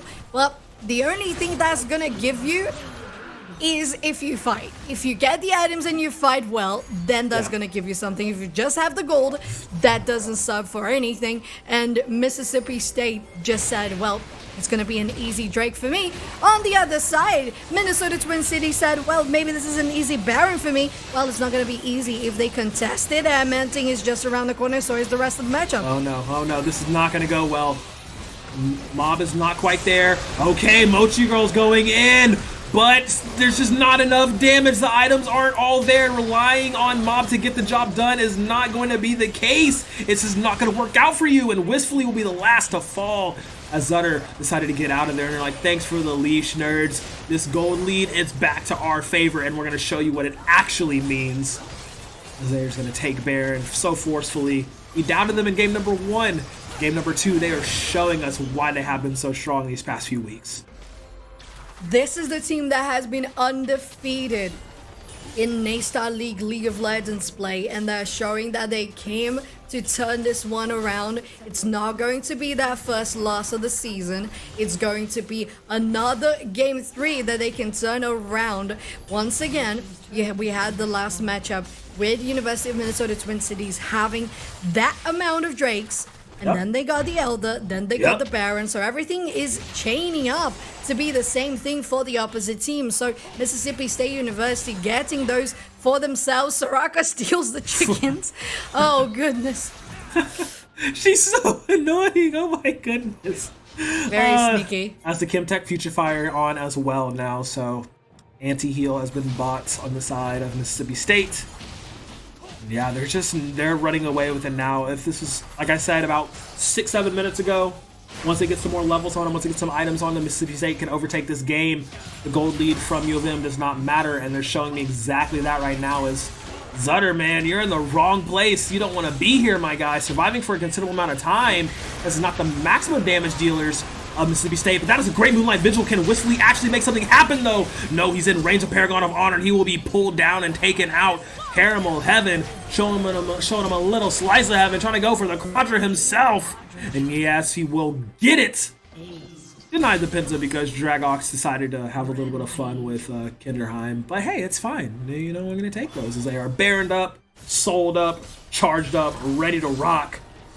Return to the Mac, Mississippi State singing all day long. Whew, man, they're pushing down both lanes. Yes, they are. Caramel Heaven on that quadra kill. Really feeling great about that party. Feeling great about this 14-2-5 Zaya. It looks like, at least from this series, it looks like whoever gets the Zaya gets the upper hand in the matchup. So that has to be something to keep in mind if you are going to go for the blue side, if you are going to go for a first pick deny for the Zaya. At the same time, this is just prediction on prediction, Crow. It means that it would have to be a win for Mississippi State University on this one. It really surely is looking like it, but it's definitely not there yet. Surely they won't throw, you know, it's just, yeah, whatever. It's happening. I'm putting that in my notes. Whoever gets Zaya is winning. Okay. There you go. Got it. Okay, that's in my notes now. So Zaya is the contested pick, the strong 80 carry. Both players have shown they can pilot to a very high degree. Caramel Heaven is doing such a great job right now. Perfect spacing on all fronts. Hasn't died since the beginning of the game. There's another fight. TPs are channeled. Oh my goodness, he's just melting. Mochi Girl playing so well, but not well enough to lead them to victory. Is a triple kill again from Caramel Heaven. Chased under tower, does not even matter. Yub's trying to survive, and he will! The GOAT is still alive! Flash with the emote. Oh my goodness. Oh my goodness. So, we entertained the idea of a game 3, a full series. We didn't think we were going to get it with how game number 1 went. U of M, Twin Cities absolutely smashed Mississippi State. But here in game number 2, Mississippi State got their revenge, gave U of M a nice little slice of humble pie. We're going to game number 3. We are going into game number 3. Mississippi State University getting us the equalizer game of the best of 3. And, bro, oh my god, how they managed to get those 2 TPs flanking in the last fight, that was beautiful, because there was some nice positioning from Minnesota Twin Cities. They had Thrash and Aphelios in a nice position. Little did they know there were wards behind them, and there were TPs coming onto them as well. So it was going to be a Camille, it was going to be that Swain, and then all of a sudden the fight collapsed on their heads and they had nowhere else to escape. Yeah, there was just no escaping their fate at that point. Caramel Heaven, Paragon of Honor, just so far ahead by this point. And Dragox had a good game, and that let them. So if Dragox doesn't hit, they win. Keys for the next game. We're sending it to break. Get you some water, get you some snackies, because we have a game 3 on our hands. We'll see you in a moment.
welcome back. We are joining you guys once again, this time around for a Game 3. Mississippi State University got us back on track for the undefeated streak in Naystar League of Legends. I am Shen with Crow. We are gonna go into the draft as soon as possible. Crow, how did Minnesota perform just so incredibly well in the first game? And then all of a sudden Mississippi said, well, I just remembered that we're first seed, so we're gonna behave like first seed. I told you the key was for Dragox to not die. That was just simple as that. Like, Dragox doesn't die equals Mississippi wins. And I mean, also getting I'm inting on his Maokai definitely helped a lot there as well. But man, I think the biggest talking point that me and you both agreed on was that Xayah pick. Caramel Heaven on that Xayah was so clean. I think they ended like what, 16-2? Like, yeah, something like that. Absolutely monstrous performance on that Xayah, and I think that's a big contention pick between both AD carries here, because Wistfully also had a very great game number 1 on the Xayah, so that might be something you need to target ban out and get off the table so neither of these two can pick it. Exactly. I totally agree there, Crow, because I think considering that we're going to see who's going to be the blue side here, but whoever picks it has the priority for the first pick. So you gotta know, do you want to concede the Xayah? Do you know how to play against it? Or do you really have to ban it out because you don't trust having that champion in the enemy team? At the same time, I think that I'm ending, especially because it's the main, especially because it's the creativity behind the name, has to be the one thing, as you said, that melded everything together and made the team work so well. Those Force of Natures were amazing. So you gotta be careful about that. Maybe we should go back to the last season of Collegiate and just ban Maokai right, left, and center. Yeah, completely. Take him off the menu. Chop some trees down. We're not environmentals over here. Oh, I'm no. kidding. Don't come for me. I recycle, I promise. But no, as we are getting into draft for game number 3, this decider here, it's looking to be similar bans, taking off the Anivia, taking off the Karma, getting rid of that Annie, that Khazix, none of the target bans we had talked about just yet. Going for those staples, gonna take them off the table. Yeah, once again, you have that Anivia, the Karma, the Javan 4, and the Minnesota Twin Cities. They said it has not been banned. We're gonna get this 1/4 ADC. Xayah is gonna be the first pick. I think it has to be the one constant about League of Legends on Collegiate at the moment. She is incredibly good. Against that, what are you gonna pick? Do you have the Aphelios as a good card? Do you prefer to go to Zeri? And Mississippi State University, they run it back. Yeah, we're gonna go straight for it. He says it's open, I'm taking it, let's do it. I'm inting on the great int himself. Let's see what the second pick to round it off is. Because Dragox on that Olaf, I definitely want to see him run that back. Oh, wow, okay. It's actually gonna be Caramel Heaven on the Varus. Yeah, I think that's a good pick. Alright, having a Vi Hubbard as well, I think it works super well with the Xayah, because if the Vi goes too deep and you try to follow up, you just have your Featherstorm, you have ways of trying to get back down. I would be happy to see a Rakan with the Xayah this time around. I think we have seen that in Nace so far, at least on the broadcast. And on the other side, just Varus can do so well if he can get those snipes. So try to get something that can enable the Varus, just protect him at all costs. Absolutely, and did some digging, and Caramel Heaven loves himself some Varus. Over 100 games played on the champion. We saw how well Scrim did with the Varus, with how many games he played on it. Last game just narrowly getting Waterloo that victory last series. Let's see if Caramel Heaven will have better luck, as the Fiora that had been banned in previous games seems to be being locked in for Dragox. Yeah, it's now on the table for Mississippi State University. Most likely going to get picked against the Camille. So very nice matchup there. The two, not really swordsmen, like swordswomen. And even though it's not a sword, it's like the legs. One swordsman, the other's is a literal cyborg rampaging assassin. But yeah, it's very similar. legs, Legs, blades. yeah, Okay, hear me out. Blades, that's Yes. the one. Yeah, she's Cammy Scissor Legs. Yeah. Okay. Directed by Tim Burton. Yeah. Exactly. The one film we love the most. Okay, Mississippi State denying the Rakan that I mentioned, and Minnesota Twin Cities taking the Soraka out of the board. I think that would have been a good choice for the Varus if you enable him by getting the silence onto your enemies with the Soraka is really good. They decide to go for the last band for Mississippi State University, the Victor, so a mid focus now, and the last one's going to be Seraphine for Minnesota Twin Cities. I really do like that Mississippi did ban the Rakan because we know that Mochi girl plays the Rakan, loves their initiation supports. We know that they were going to try something like that, so very smart. Try and take that off the table. Because you saw how they played on that Thresh. Absolutely monstrous early game. Just was unable to convert it into anything because the rest of the team got so far ahead. So let's see what the support pick will be for them is, oh wow. More CC, more lockdown ability. Mississippi State gonna go ahead and put Paragon of Honor on the Lissandra. Yeah, very swift the lock-in was interesting. Probably gonna get a Syndra as their counterattack. And so far Mississippi State has denied 2 supports for the hands over Mochi Girl. As you said, super aggressive in the bot lane. So when I saw that Rakan was out of the table, I was like, well, maybe the Annie. Well, no, it's not. So it's gonna be the Nautilus confirmed for her. Very nice pick as well. Works super well with the composition. And Mississippi State getting their support down on the line. Soraka's out of the table, so is Seraphine. So every single support that I think about is out of the table. Thresh is gonna be stolen from Mochi Girl this time around. And we played against them in the bot lane. Oh, the Thresh into the Nautilus. It's a bold strategy, Cotton. We'll see if it pays off. Mississippi State University with a very versatile composition, but it is kind of a two-man show here, right? You have Dragox on his Fiora. We have Caramel Heaven on his Varus. We don't know if Paragon is going to go more tanky utility Lissandra or more damagey Lissandra. That is the key question here. We already saw how I'm in plays. Very support heavy, very utility heavy. But you look at the side of Twin Cities, that's a lot of damage. It really is, Crow. It really is.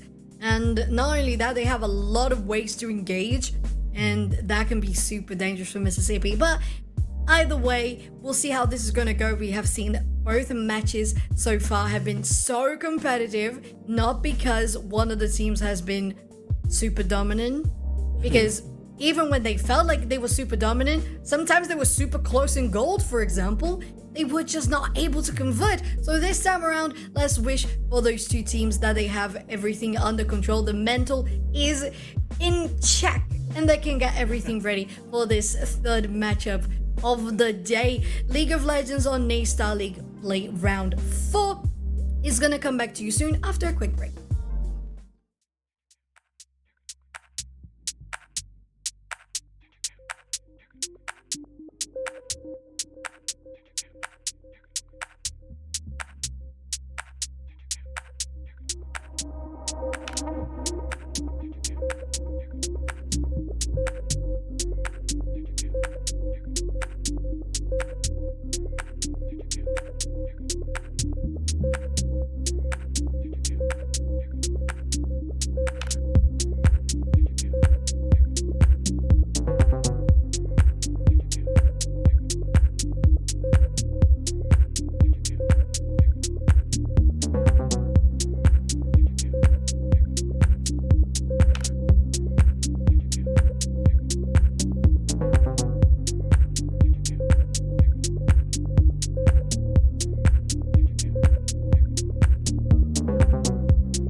back everyone to the final game of the evening. So Chan, beautiful Crow, we are casting the last match of the best of 3, Mississippi State University versus University of Minnesota Twin Cities. We are down on the rift and it looks like a 5-stack here in a bot lane. Yeah, last game, all the marbles, all the bragging rights. One team is undefeated in series score. The other team is pretty darn good at fighting. Let's see which one's gonna come out on top here. U of M, Twin Cities. See the pings going out. Looking to do a little bit of invading, get some warding, some vision down. Curious cat indeed. Is all 5 will be spotted, I believe? Yes, they will. Okay, good wardage coming out of Mississippi State. So now they know. Perfect info has been gathered. Mississippi State with nice protection there of the jungle. Those early wards to scout them out. They are going to have to scatter away. And on the other hand, there is no deep vision from Mississippi State. So they're not going to know exactly where their enemies are, what's going to be the pathing of the jungler. And it's definitely going to rely on the rest of the teammates to maybe see them around to be able to know where Zerter and I'm Enting are going to be. Right. Now we're looking at this mid lane. I'm really interested to see. So Paragon of Honor went electrocute, but he started pots. So I'm very interested to see how Paragon's going to play on this Lissandra. That's the big question mark in my opinion, because Mississippi State, all of their damage right now is in the Dragox and Caramel Heaven basket. Interestingly enough, Dragox actually went TP Ghost, not TP Flash on this Fiora, and Mob went to TP Ignite. So these two are fixing to scrap all game long. Yeah, they are. Bot lane here, Mochigo being aggressive as always with their positioning. Going hard for this level 2 first. It's going to be the next minion. Come on, where is it? The auto has to flash out immediately. Heal and flash use a piece by members of Mississippi State. He was there. Ignite being held by Mob. Taking a lot of damage. Whew. Super tense. Yeah, super tense. Game 3s are definitely super tense always. I'm Enting going for the top lane here. They haven't been seen, and there's gonna be an easy kill on that one. Oh, who gets it first though? The riposte coming in so clutch from Dragox.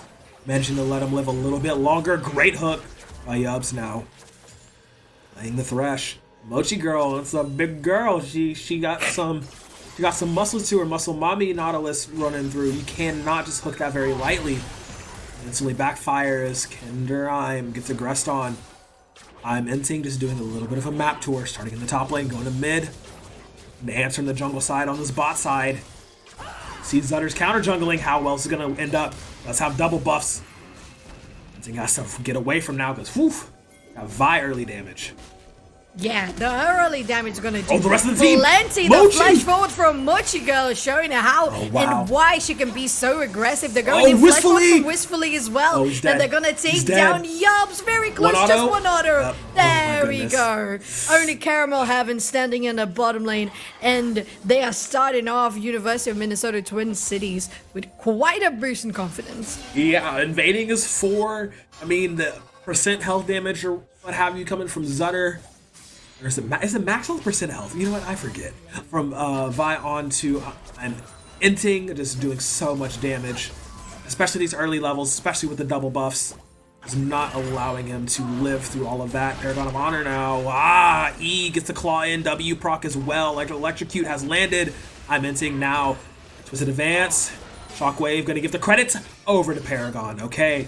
So the gank machine, that is Maokai doing exactly what he's needing to do. Good looks across the map. Mississippi State, U of M.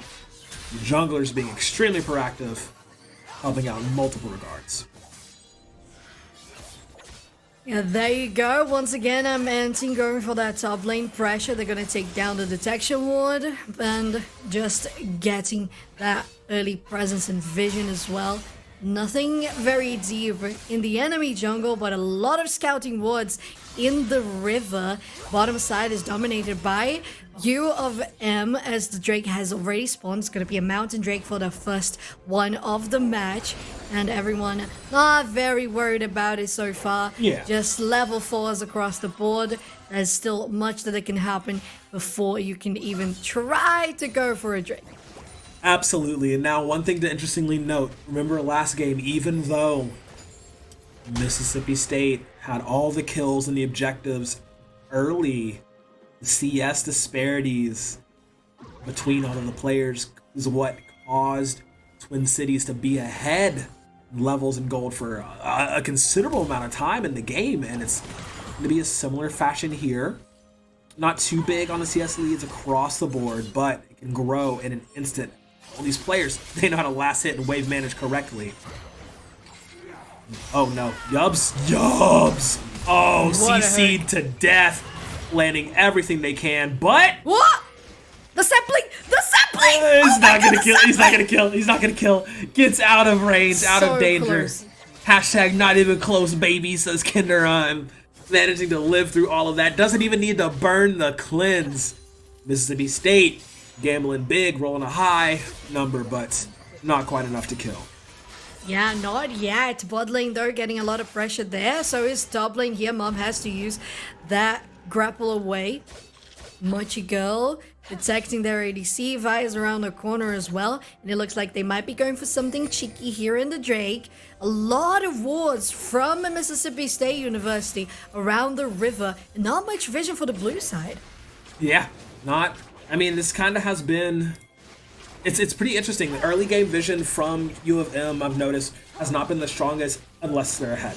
If they're behind, they kind of struggle and falter a bit, and Mississippi State definitely capitalizing on that. But look at all the pings. You know they want to try and fight for this dragon. Hinderheim on the backside could get a good scout of the week here. This fight is going super long. They're on to I'm Inting. He didn't finish the dragon. He's deciding to jump in, and he will fall for his transgressions. The Yub super low as well. Paragon of Honor has to flash out, and there's like, thanks for the leash, nerds, as they're going to go in and grab that dragon. No problem. And just like that, the swing is back tempo-wise for Twin Cities. Yeah, University of Minnesota turning that one around in great fashion. First Drake of the game is going to be theirs. And so far, it has been a series of whoever gets the most Drakes and whoever has the Zaya wins. So far, things looking very much very on brand, to our crystal ball. So I think we're fine. Yeah, very on brand. Everything's kind of going as predicted. But anytime that can change. Caramel Heaven's dead. No flash, no heal, no escape. Zutter will actually claim that kill. Is Dragox? Oh no! Oh wow! Oh no! Oh dear! A little too deep Dragox on that one. Oh, Real Dagger win. A lot of damage. And yeah, the healing and the parry from the Fiora are going to keep them alive. But it's going to be an ignite and a TP down for Mob. Yubs, not long for this world. Definitely showed up a little too late. Does he have it? Does he have it? No! No parry to keep him alive this time. No Q either. Mob and Dragox will trade a 1-for-1. They're going to take that though. Yeah, they will. No problem at all. A 1-for-1 is definitely a good thing in any world, because if you're getting dove upon, well, you might as well just take them with you. Yeah, might as well. Oh man, Twin City's doing a great job of zoning Mississippi State's bot lane off this tower, not allowing them to get in there. Mochi Girl leading the charge on this big Nautilus is doing so much damage. Might be stuck between a rock and a hard place though. Spirit of Honor is now coming down. Ooh, forcing the ult out does Yubs now, but still has Flay available as Dragox is here too. I just now noticed, but man came down. Caramel Heaven will claim that kill, getting something back in his pocket. But man, they've done so much damage to this bot lane tower. Yeah, unfortunately, Mochigo is a little over-aggressive there on the play. They went in forward with the flash. They got the hook, but there was no damage to follow up. It was just wistfully, and they were still a little bit behind. So it took a little longer to get the damage going, and they were able to retaliate, especially with the pressure coming from Dragox as well. and the rest of the team from Mississippi State University. They're going to be able, because of that, to push down, shove the wave in the bot lane, even rotate possibly here for the Herald. We'll see if they're going to get there in time. Ha ha ha ha. Kinderheim roams up and everything goes kibosh. Not going to allow Zutter to fall down this time. Managing to push off I'm Inting and preventing anything too crazy from happening. Yeah, Herald's still up at number 1. This is so tense. You can feel each player trying to play to their maximum, shake off the tiredness. It's been a long series. Let's see who could come out on top as Mob and Dragox just going at each other's throats as they have been all series. Game number 1, it was firmly Mob all game long. Game number 2, it was all Dragox all day. Game number 3, 2 champions that are very much skill expressive, and it's very much an even matchup most of the time. Either way, loving seeing that. And this bot lane is very much the same. Yubs on a engaged champion, not on an enchanter this time. Mochi, Yeah. loving their engagements. Oh yes, as always, just going so well. Zutter's gonna probably be able to take this one. There we go. It's gonna be a smite and an That's the ultimate. ulti on Yeah. our Minty. Okay. I'm gonna drop him very low. Gonna eat a lot of damage. The ult is available from I'm Inting if they want to continue this. Hex Flash. Just kidding, just kidding. JK, my boy. Mochi JK lol. Alright, there's nothing gonna come out of that one, especially when you don't have an objective around the corner. It's gonna be Zutter in the bot lane, taking that sneaky position once again. Yeah. We gotta be very quiet. Very sneaky, yeah. And the best Solid Snake impression team that they can get.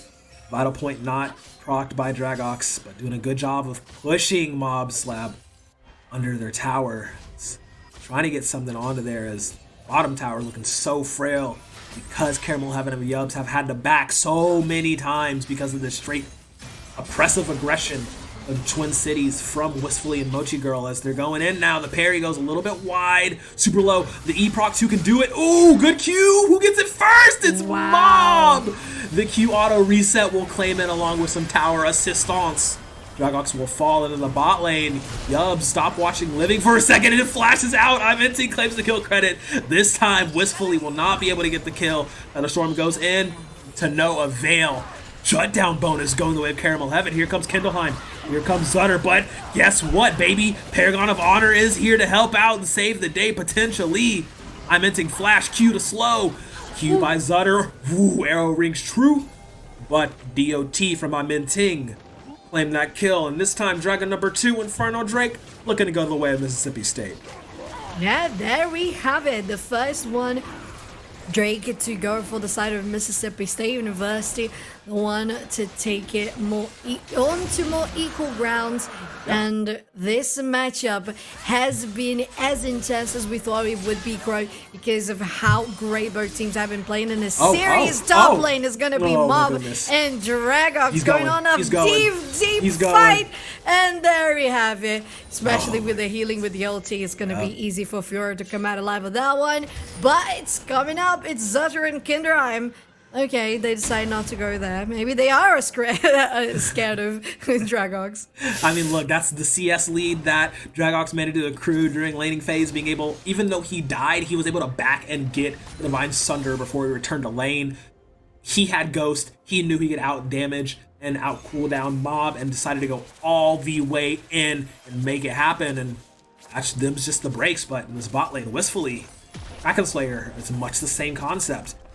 Better damage, faster. And to take this, yeah, looking, oh no. Caramel Heaven arriving just in time. So good as well, the potential for Wistfully to remain on top in regards to CS, to take the gold from the platings. That first item is just the start of what she's gonna get when she gets a reset. So whenever this Aya goes back to the base, it's gonna be huge comeback. Maybe they're gonna just try to give in this tower. Maybe it's the best possibility. They also have so much vision around the corner that, well, look at that. That map is insane. a light bright. Ooh, good flash from Kinderheim. Very good reflexes there, because that goose was about to be cooked.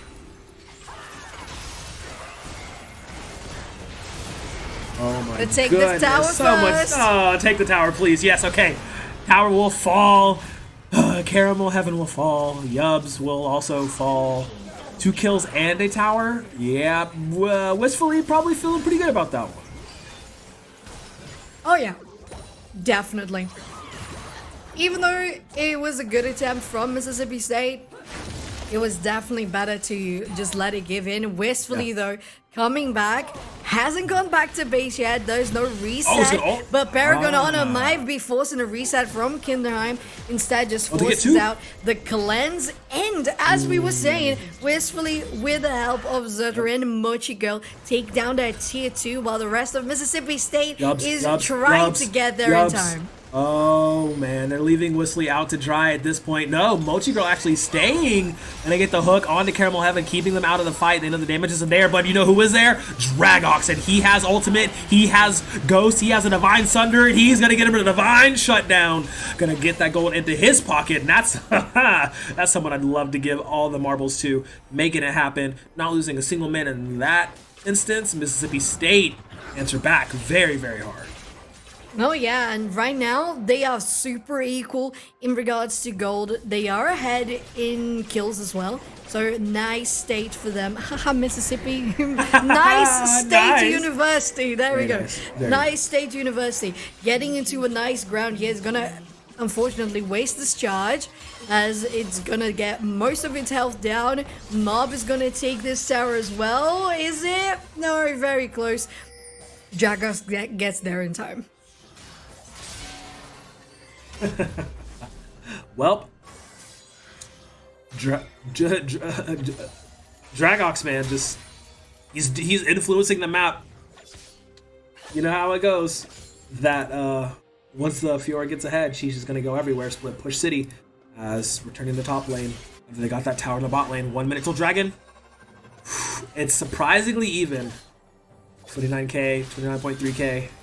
Mississippi State. In cities, Minnesota. Been up a very good fight, but the gold is just slightly going the way of Mississippi. Not a ward, they know that, right? Okay. Now they know. Now they know. Yeah. One thing, Crow, I want to say is that because it's going to be an Ocean Soul for this game, it really makes it nice for Mississippi State in regards to late game, because they have a Maokai, they have a Fiora. The amount that they can heal because of the Ocean Soul, because of the ocean buffs, it can be huge for them. At the same time, you have the extra bushes in the map, so that's gonna make a difference if you want to go for those engages, if you want to get a frozen tomb on someone from Paragon of Honor, get the death sentences from Yubs as well, or maybe the ultis from Caramel of Heaven. And if they get that going super well, this could put Mississippi State back on track for their undefeated run. And on the other hand, there's still so much that can be done. You have Wistfully with the Xayah. They have full pressure here on this Drake. So they're going to deny the next one for Mississippi State. And looking to be putting every single step of the way, one step ahead, one step behind. One step ahead, one step behind. Yeah, absolutely. And I was just off of the great vision control that Minnesota has put down. I mean, you see all around that map, look how many blue wards are all down there, right? That was just them able to pressure that, and they know that Dragox didn't have TP. They know he wasn't going to be able to join the fight, so they took this 4v4. They had a potential of them winning, I mean, just off of the damage. So, very good job by Twin Cities to recognize that and just get a dragon, and now they have an ocean on top of their earth dragon, so they're getting a little bit beefy. They definitely are here in the top lane. I'm scouting around. They have the vision. They have denied the vision as well. Just checking with the sapling if there's no one around, and Mochi Girl and Zutter are coming for the backup. They have been spotted. Yep. Oh, Mochi Girl. Not taking the blast cone, actually. Staying. Denying, tempering, quelling those engaged support instincts of see hero, kill hero. Making sure they're going to hold on to that just a little bit. Man, Dragox he just takes so much damage right now. He's going towards that Hydra next item. I see the Tiamat, I see the Vamp Scepter, so I'm going to build that next as Mob only has the pickaxe, so damage profile not there. As this tower's going to fall, he can just ignore him, right? Yeah, he's literally going to do that. So we'll get the top tower, so that's 2 towers to 2 towers. They're both just in different areas. And good job by Mississippi State allowing Paragon of Honor to spend all the time in the bot lane and farm up as much as they possibly can. Yeah, Kinderheim dealing a lot of damage onto Paragon of Honor, but Dragox also dealing a lot on Zaza here. They have found Mochigo as well, have been spotted by the ward, and Wistfully is around the corner too, so there's at least a 3v3 scenario. Maybe they're going to try to fight for something for this mid lane turret next. And it's going to be a recall first. Yeah. So they have pressure in regards to numbers. They decide to just have pressure and vision, I guess. Yeah, deciding to prioritize vision over actually trying to force any issue. We're at the 20-minute mark now. Now this is where a lot of these champions are starting to come online. Look at the items across the board. See, I believe that Wistfully is the 3rd richest person on this map. Dragox definitely has the most. You see Caramel Heaven. His Rage Blade completed as well. These 80 carriers are very, very scary. As you see with those Navori blades, how quickly you can auto-attack something down. Focus Fire coming in so clutch as you're going to take another tower. The mid-outer tower, rather. So, very key to knock that big old gate down. Oh yeah, and one thing is true about this series. Mochigo clicks the emote keybind every more single than time they do the other keybinds. Every single time. I love it. I understand that feeling. I am literally the same person. Oh, what a dodge! Wow. Wistfully fancy feed there. Super nice. The death sentence is gonna go wide, and after taking that Drake down, it's gonna be pressure towards the Baron pit. They're gonna have to get the vision. They have opened up the field in the mid lane already, and Force and Age is gonna try to hunt them down. Oh, he gets 3. He gets 3. They lined up like bowling pins for him. The TPs have started, but man, Caramel Heaven with that great piercing arrow does so much damage. But unfortunately for him, Wistfully does a lot more into the mix of it. Here comes Bob now, diving in deep. Gonna get another kill and racking him up. Can Caramel Heaven out DPS Kinder Ivy? Yes, he can. It's Mochi Girl just running away, a lonely support as the rest of their team falls. Does not have the damage to play cleanup duty. Rage Blade OP, baby. That was literally insane. Oh my the goodness. lethal temp of Rage Blade. Wow, that is amazing. To be fair, I think I prefer this sort of gameplay for Varus instead of the lethality. I just really like attacking super fast. I love Jinx. I love anything that can go super duper fast. So I love to see that happening. Oh, absolutely. And Caramel Heaven just took advantage of it. They were in a good position, and unfortunately for University of Minnesota Twin Cities, Wistfully went a little too aggressive. I don't know if you noticed, but they flashed in the fight. Right. In between the players, they just got super melee range on them, and well, if you're that close to a Varus, their auto attack is gonna get to you even faster. Yeah, absolutely. They just lined, like I said, they lined up like bowling pins and decided to, all right, bet, we going in for it. In the meanwhile, Mississippi State, once again, not in position to take that dragon, but they are in position to take this fight as the fight is on again. They just did this dance a little bit higher on the map, and it's once again going their way. Oh, Zutter gets the shutdown though. Zutter got the shutdown. Mob gets in there as well. Great Feather Storm from Wistfully, but it doesn't matter because Dragox is there, and I'm Inting is there, and Paragon of Honor will survive for a little while longer. And can he play cleanup? He can. You can run from it. You can dread it all the same. Dragox will come and take down everyone. I am still surprised that Feather Storm dealt so much damage when they pulled down the feathers. That was huge. It could have been an insane setup for the cleaning job for Mob on the Camille. Unfortunately, it didn't happen for University of Minnesota, and as you said, it was a perfect setup for Mississippi State. Once again, they didn't get the Drake, but they were going to get the fight. It was most of the players for University of Minnesota just locked up in the pit between a rock and a hard place, and you can't do much if you are in that position, it was perfect for Mississippi State. They took advantage of it, and it worked super well. Yeah, absolutely worked insanely well. Yes, Twin Cities got their third dragon of the game. Yes, they are stacking those ocean drakes. That region is there now. Quite effective at 2 stacks alone. And now you're trading off the damage and the gold and all the shutdowns that are going to the pocket of Mississippi State. And guess who they're going to? Dragox and Caramel Heaven. Now, sitting at three item Vares, by the way. Absolutely terrifying. Zutter, walking a bit too far forward, my friend. The Rage Blade, the Wit's End, and the Shoot Bow with the Litho Temple.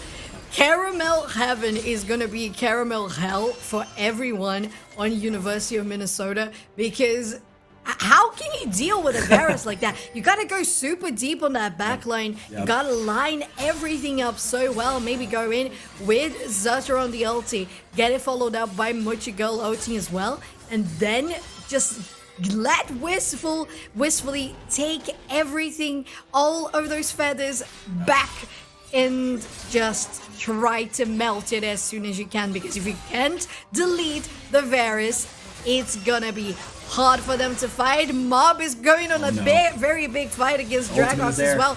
It might, and it might be a diver too. Yeah. I mean, I will say in that last dragon fight, there was one Featherstorm away for turning that fight in U of M's favor. But unfortunately, Dragox and Paragon of Honor were just able to burst out wistfully before they could recall the feathers. And it's very interesting you say, like, Caramel Heaven got deleted at the beginning of that dragon fight because Zutter got an ult Q auto, W auto onto them. So they have the tools to do so, but Caramel Heaven isn't the only threat. We highlighted it in draft. I was talking about it. If Paragon of Honor also builds enough damage, they could be such a good supplementary damage profile as well. And Dragox is just being Dragox, is getting aggressed on by 2. Zutter's here as well, so it might not be long for this world. Trying to make something happen, but no, will be shut down, and Mob actually does get the credit off of that. Yeah, still, they are gonna go for the pressure on the Baron. Instead, it's gonna be a TP coming from Mob. They are around the corner, and maybe in a bad position. But Zutter is still very far away. They're stalling, though. It has reset, and it's enough thus far. They go in, but they miss the hook. Oh my goodness, they're going in now. Zutter's coming on the backside, primed, ready to rock onto 3. Charges the cube, doesn't use it, at least not now. They're gonna settle for the jungler. They're gonna go onto I'm Inting. They're gonna take the tree down. This tree in the forest falls and makes a very loud sound as 3 are dead for Mississippi State. Twin Cities now going for the Baron. They worked so hard to stall for. I said, thanks for the leash, my guy. Take that one all the way. And dragon number 4, or dragon number 5 rather. Yeah, 5. Yeah, I can count. I promise I can count. Spawning here, 20 seconds. Mississippi State are first of the punch, but they're still missing 2 very key vital members. Yeah, one of them being the jungler is going to be hard to try to compete against Zutter with this might. Level 14 at this point, and they are really going to push forward for it. They have the buff from the minions. They have a TP coming from Mississippi State, though. Oh no, it's much too late. TP'd right into the death bush. I swear Paragon of Honor just respawned, right? They had. All the same as Mob now leading the charge. They're just gonna let Zutter solo it. They're just like, all right, yeah, we're cool. Thanks for the Dragon Soul, guys. It's been fun, it's been real, but we gotta go. As 3 members of Mississippi State that are still alive right now, watching their base being torn to shreds. Looks like Twin City is just gonna take the tower, take it in him, get the Dragon Soul, and get out. Yeah, very easy there. University of Minnesota Twin Cities rotating as well for the top lane. They have the Baron buff. It's going to be very easy to take that tier 2 as well. Dragox can't do very much about that. There's still Paragon of Honor coming back. They are online, but those fast recalls are definitely going to help them get back on track. And look at that Xayah go. Like, she can deal so much damage at this point. She can definitely compare to the Varus, but The Varus has a little more range. So you Yeah. gotta take that into consideration when you're going to try to strategize for your team fights. Absolutely. Caramel Heaven can sit a bit farther back. You do know that Wistfully has to go in. I mean, they have the Bloodthirster now on top of Lord Dom, so just plant their feet for like 2 seconds and you're gonna rip and tear through everything, especially with that passive, those feathers. It's gonna be extremely terrifying to deal with. Is sold up, baroned up. We saw this before. University of Minnesota, Twin Cities, once they have all the buffs stacked, definitely make it happen. We saw it in the last series as well from our other teams. Concordia had everything in their pocket. They just forced a fight, forced the issue, forced it all the way to end. Twin Cities can very much do the same. As we can push this issue a little bit farther forward. And they're gonna go in on this one. Mochigal getting that flank, and the rest of the team in the top lane while Mob is taking the Dragox. attention from Dragox. Yep, gotta go for that 1v1. Can't escape me in lane. We run these everywhere. Next up, Ultimatum. Land on there. There goes. The Instinct Ultimate. Tries to get on a 3. Paragon of Honor living for just a moment. Dark Passage potentially. Has to burn the flash actually. Look, goes wide. Yubs is still in the mix of a bunch of them. He will fall. Wistfully gets the first kill. It's on. There goes I'm Instinct. Paragon of Honor. No shape to fight. Dragox is having to recall. You see the team meeting him up there. 2 are dead. Mississippi State trying to fight. So much damage being pumped out. Wistfully on a rampage. And just like that, they are all gone and all down. 26 to 21, 63.8k to 54.5k. Give them a triple, give them some more, pad the KDA, and that is Twin Cities handing Mississippi State their first series loss of this tournament.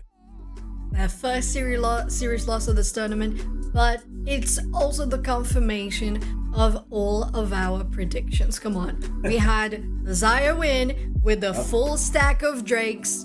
There you go. There you go. Yep. Yeah. We man, I have it here on my second screen on the notes of this matchup. Pick Zaya, win game, and it still rings true. So, that's my expert analysis for the night, if I do say so myself.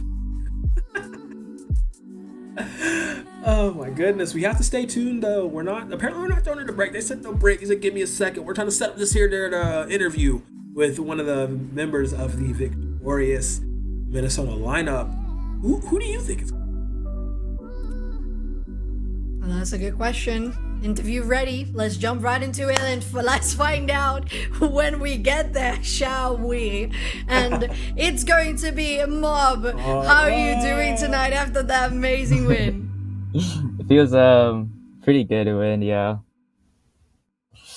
Oh man, that was a very, very hard fought series, going all the way to 3 games. All 4 Drakes, a Baron, just massive fights. I know it's very draining. How did you personally feel about your performance going across the 3 games? Because you and Dragox in that top lane, it was just trading back and forth the entire series. Yeah, I would say my performance was okay. I wasn't really that happy with it. I think the 3rd game was just kind of bad for me. And then the second... Wait, I forgot what... No, my first game was pretty good. And then my second game... I forgot who I played the second game. Hold on. Oh, I played Olaf. Yeah. It was the Olaf game, yeah.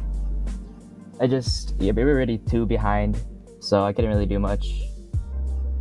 Yeah. Understand. I get that. Well, I mean, hey, your team is pretty cracked, so they were able to just run rampant all over the Rift. How do you feel about the team synergy so far in these rounds? It's round 4, and like y'all look like a very well-oiled machine. I mean, being able to take down the previously undefeated team here. So how do you feel as a unit? I think we work really well together already. Like we're all like best friends IRL, so we have like a good synergy already. And we already played like on another another league called Phoenix League, so we had like games together. So yeah, it wasn't much. Like this is just like another team for us, to be honest. I didn't even know they were undefeated. They were just like a random team that we just had to beat. Well, there you have it. You have defeated the undefeated so far, so congratulations once again, Mob. I think the one thing that I wanted to ask is in regards to like the composition overall, because one thing that Crow and I were talking about is how Desire was essential on all 3 games to get a win. And because you guys decided to go for the first pick, Zaya, was it super hard to play against in the second matchup?